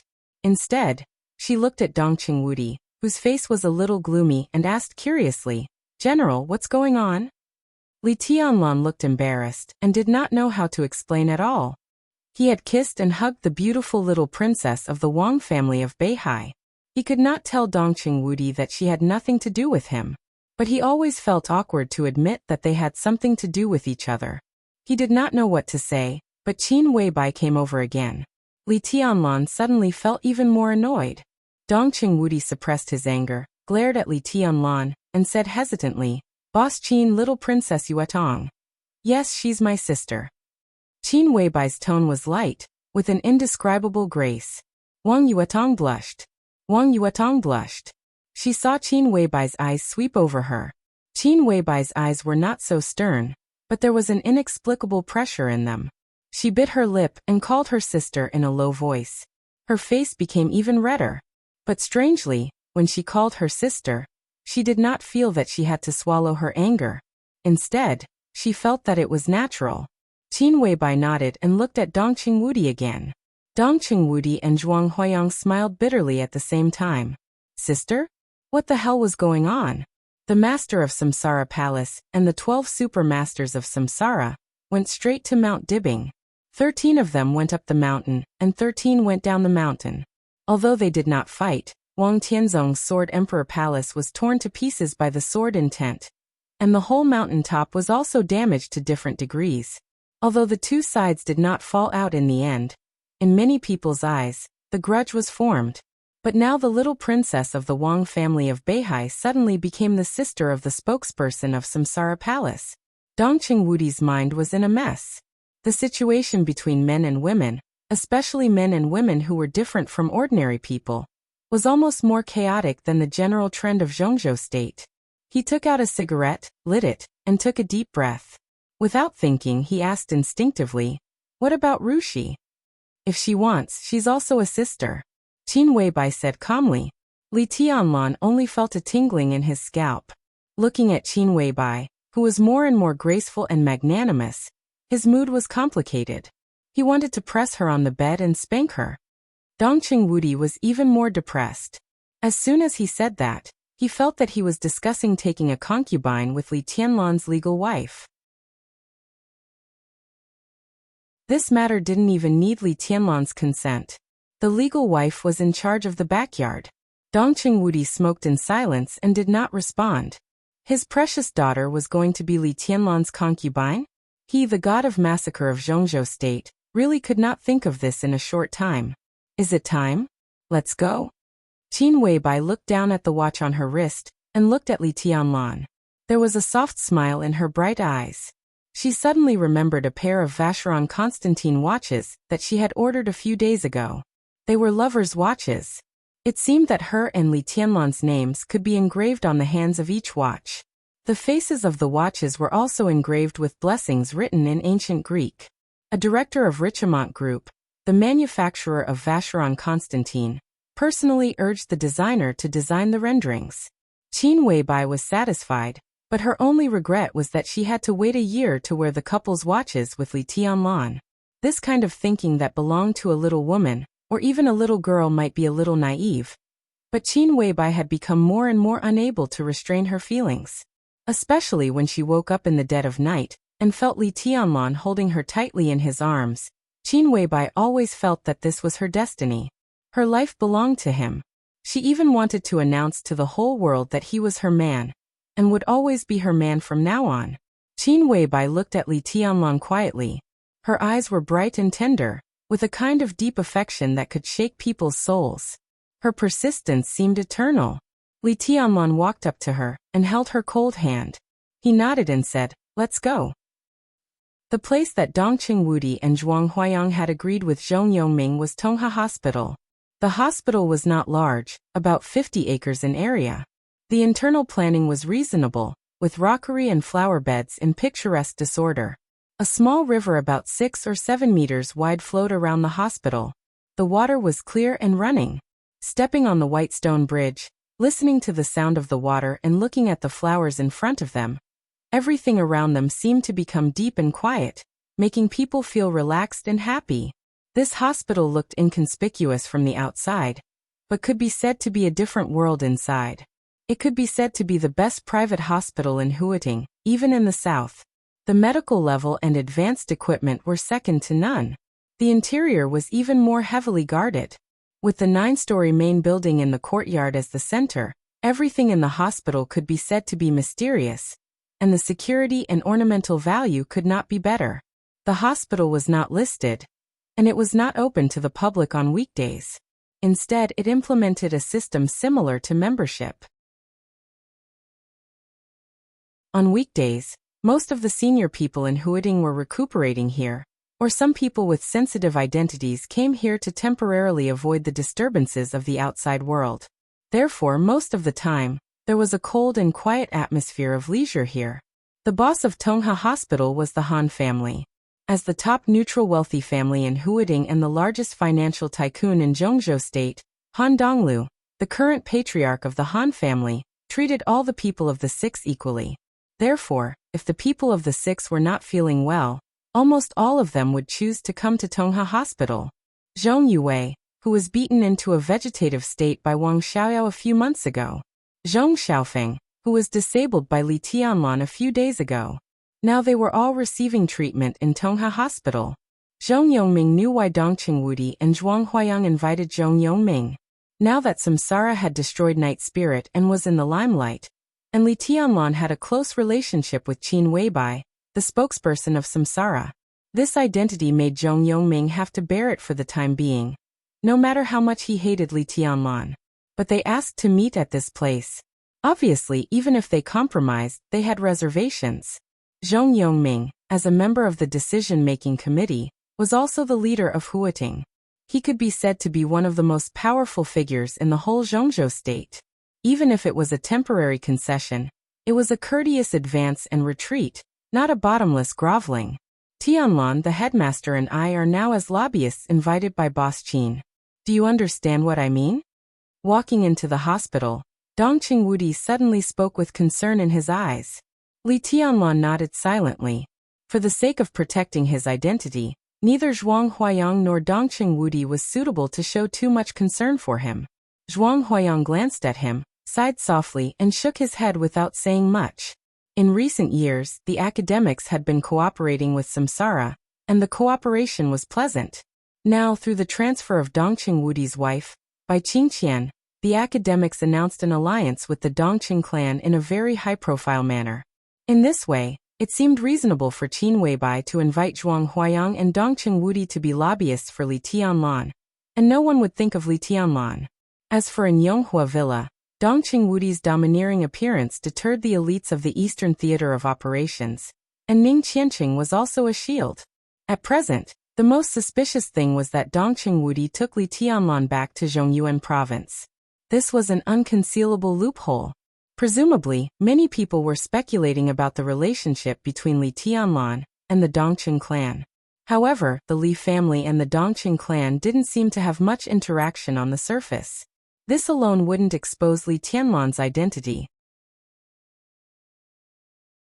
Moreover, Dongqing Wudi only took him back to Zhongyuan province once because Li Tianlan possessed the wind and thunder veins. This matter could barely be explained as the Dongqing clan's solicitation, or the cooperation between the Dongqing clan and the Samsara palace. This series of things could barely remove Li Tianlan from the picture. Although the details couldn't stand scrutiny, the best thing was that outsiders didn't know the details at all except those involved. As long as they couldn't find out Li Tianlan's identity, they could only come to countless inexplicable conclusions no matter how much they guessed. Moreover, the storm in the dark world was about to rise, and the undercurrents were also surging inside Zhongzhou state. The alliance between the Dongqing clan and the academics had been confirmed. At this time, no one would pay too much attention to Li Tianlan. Li Tianlan laughed at himself. Qin Weibai didn't know martial arts, but her current status was quite popular. In everyone's eyes, he should be a gigolo who depended on Qin Weibai now, right? We must keep a low profile later. It's not that Marshall and I can't be tough, but once we do so, it will arouse Zhong Yongming's suspicion. So we will put ourselves in the right position. If we can reach an agreement today, Zhong Xiaofeng's matter will be in the past, and at least you will be given enough time to grow up. Zhuang Huayang said solemnly. Lowering his posture and reconciling with Zhong Yongming was the best way at present. The grievances between Li Tianlan and the Zhong family could be handled from the official point of view. But the Zhong family was also a top wealthy and powerful family in Huading. Their revenge in private would only be more cruel. Now Qin Weibai had invited 2 heavyweight lobbyists. As long as Zhong Yongming could nod in front of Zhuang Huayang and Dongqing Wudi today, it would be impossible for him to change his mind in a short time. Nowadays, the storm in the dark world, the undercurrent in Huading, and the sensitive situation of the midterm change in Zhongzhou state were mixed together. It could be said that a slight change in one part would affect the whole situation. If Zhong Yongming changed his mind in private, it would be tantamount to becoming enemies with Dongqing Wudi and Zhuang Huayang. This consequence must be carefully considered for him, who had more ambitions. In other words, if Zhong Yongming was willing to nod today, even if he changed his mind in the future, it would be after the change in 2 years. At that time, everything would almost be settled, and he would have fewer scruples when he took action. And with 2 years to grow up, Li Tianlan would not be afraid of some private tricks of the Zhong family. This was the best situation that everyone could fight for Li Tianlan at present. It had become their consensus to wait for Li Tianlan to grow up quietly. Yes. Li Tianlan nodded and said with a smile, I know that a little impatience will spoil great plans. Zhuang Huayang glanced at Qin Weibai intentionally or unintentionally and smiled slightly bitterly. He believed that Li Tianlan could bear it. A guy who carried the glory of the god of war family for hundreds of years. A guy who carried all the grievances of the whole family, and even Zhuanyuantai of Kunlun. A guy who grew up in the harsh environment of the border, and had not been crushed by the pressure. Such a person, if necessary, could bear any humiliation calmly. But Li Tianlan could bear it, but could Qin Weibai beside him? Not to mention Qin Weibai, could Wang Yuetong, the little princess of the Wang family of Beihai, who had followed them here, bear it? Zhuang Huayang and Dongqing Wudi looked at each other, both worried. Zhong Yongming was forced to compromise. It was certain that he would make things difficult for Li Tianlan. But no one could tell whether Qin Weibai and Wang Yuetong would lose their temper or not. It was really hard to say what the result of this negotiation would be. The 5 people walked into the hall of the hospital in turn. In the hall, a young man in his 30s, who looked very gentle and quiet, came over and shook hands with Dongqing Wudi. He said with a lukewarm smile, Hello, General. I'm Secretary Zhong's secretary Xiaohe. Secretary Zhong asked me to take you up. Dongqing Wudi raised his eyebrows slightly, and he suddenly became fierce. Although he knew that this negotiation would be difficult, looking at the other party's appearance, Zhong Yongming could even be said to have no sincerity at all.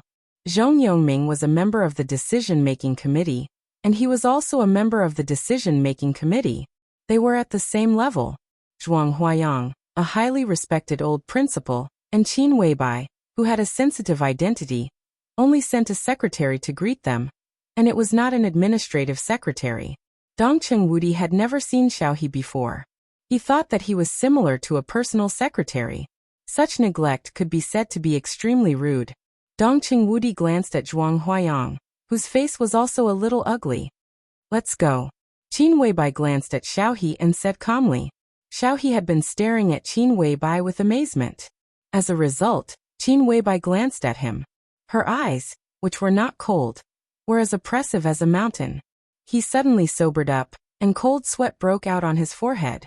A woman who could negotiate with his master, Secretary Zhong, was not someone he could touch, no matter how young she was.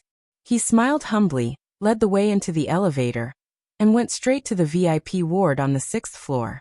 The decoration in the ward was luxurious and comfortable, and the light blue walls looked extremely warm. Xiao He walked through the living room with the 5 people behind him. After entering the ward, he said respectfully, "Secretary Zhong, the guests are here." Li Tianlan recognized the top leader of Huading at a glance. He had seen the news in Huading yesterday. Zhong Yongming was nearly 60 years old this year, but he looked less than 50 years old. His dyed black hair was neatly combed, and he had a square face. He was dressed in a suit and leather shoes, giving off a solemn and meticulous feeling. He was dignified and had a steady aura. Zhong Xiaofeng had woken up, but with all his bones broken, he was paralyzed on the bed like a puddle of mud. Except for his eyeballs, he had no moving organs at all. When Li Tianlan and the others walked in, Zhong Yongming was sitting silently on the bed, smoking. No one knew what he was thinking. Hearing Xiao He's words, Zhong Yongming turned his head and glanced at them. His eyes fell on Li Tianlan almost immediately. Li Tianlan knew that Zhong Yongming did not know martial arts, but at this moment, he still felt a strong and irresistible pressure coming on his face, heavy and cold. That was the momentum brought by absolute power to Zhong Yongming, which made his every move and every look bring suffocating pressure.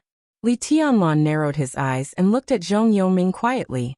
Through his eyes, Li Tianlan could clearly feel the coldness and rage in his eyes, which were undisguised killing intent and resentment. Li Tianlan's expression was calm, and even his voice revealed a kind of unchanging gentleness. He nodded and took the initiative to greet them. "Hello, Secretary Zhong. General Headmaster. And Boss Qin, come and sit here."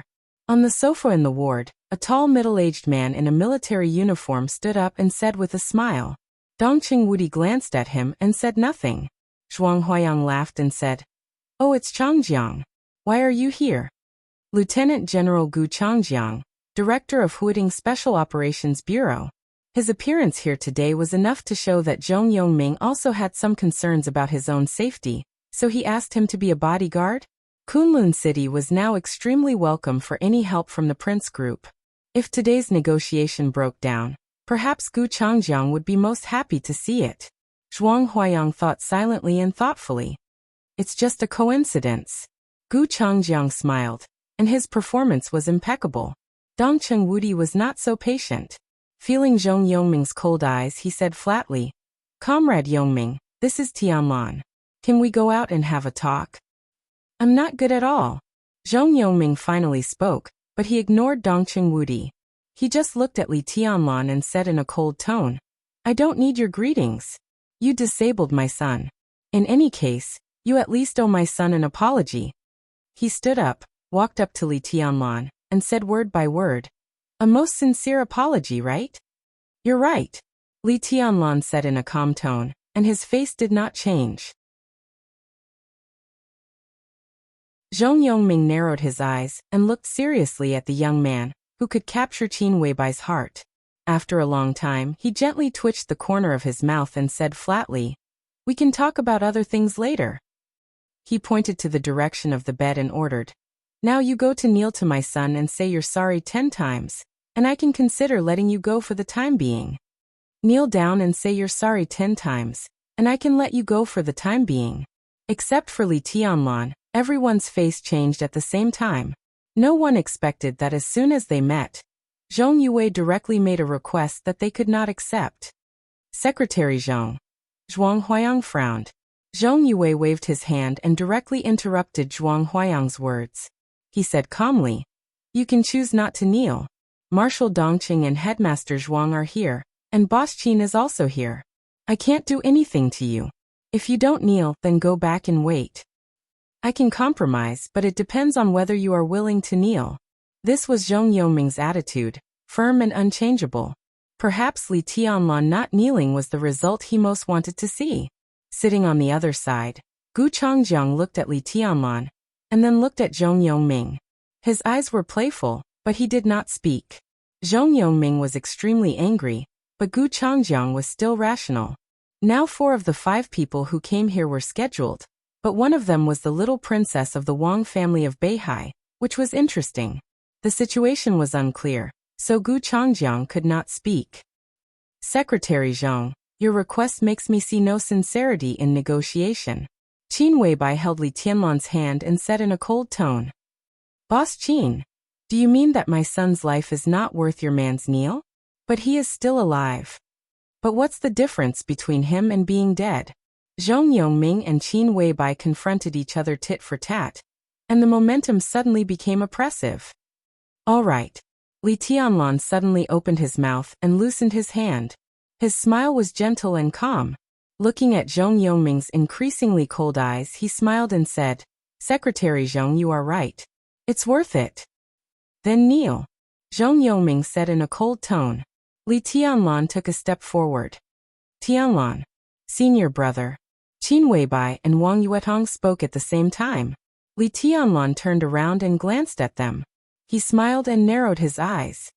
It's really worth it, isn't it? He turned around and walked directly to the bed. On the bed, Zhong Xiaofeng's eyes turned. He seemed to hear the conversation in the ward, and his breathing became rapid. Li Tianlan's eyes were calm. Whether Zhong Yongming's request was excessive or not, from different standpoints, there would be different interpretations. He knew very well that even if he did not kneel today, Dongqing Wudi and Zhuang Huayang would be willing to block some follow-up things for him.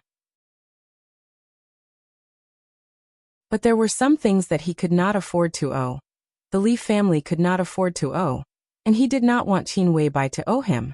Since he could bear some things by himself, he must bear them by himself.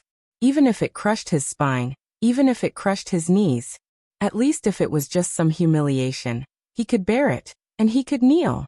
Qin Weibai looked at Li Tianlan's back silently, bit her lip hard, and suddenly took a step forward. Dongqing Wudi directly stood in front of Qin Weibai. Get out of my way. Qin Weibai's expression was cold. Calm down. Dongqing Wudi's eyes were complicated. You are Tianlan's woman, so you should respect his decision. Sometimes it takes more courage to kneel than to stand up straight. Like now. Bang. A dull voice sounded. Before Qin Weibai could speak, Li Tianlan's knees had directly knelt on the ground in front of the bed. As he said, he knelt in exchange for Zhong Xiaofeng's life. It was worth it. But the premise was that it was a whole life. Li Tianlan knelt in front of Zhong Xiaofeng with a calm face, and even a hint of a smile in his tone. It was very light and soft, but in Zhong Yongming's ears, it was cold and even made his scalp tingle. You're tuning into the Echoes of the Heart YouTube channel. Don't forget to subscribe and join us on this journey to catch the most captivating stories.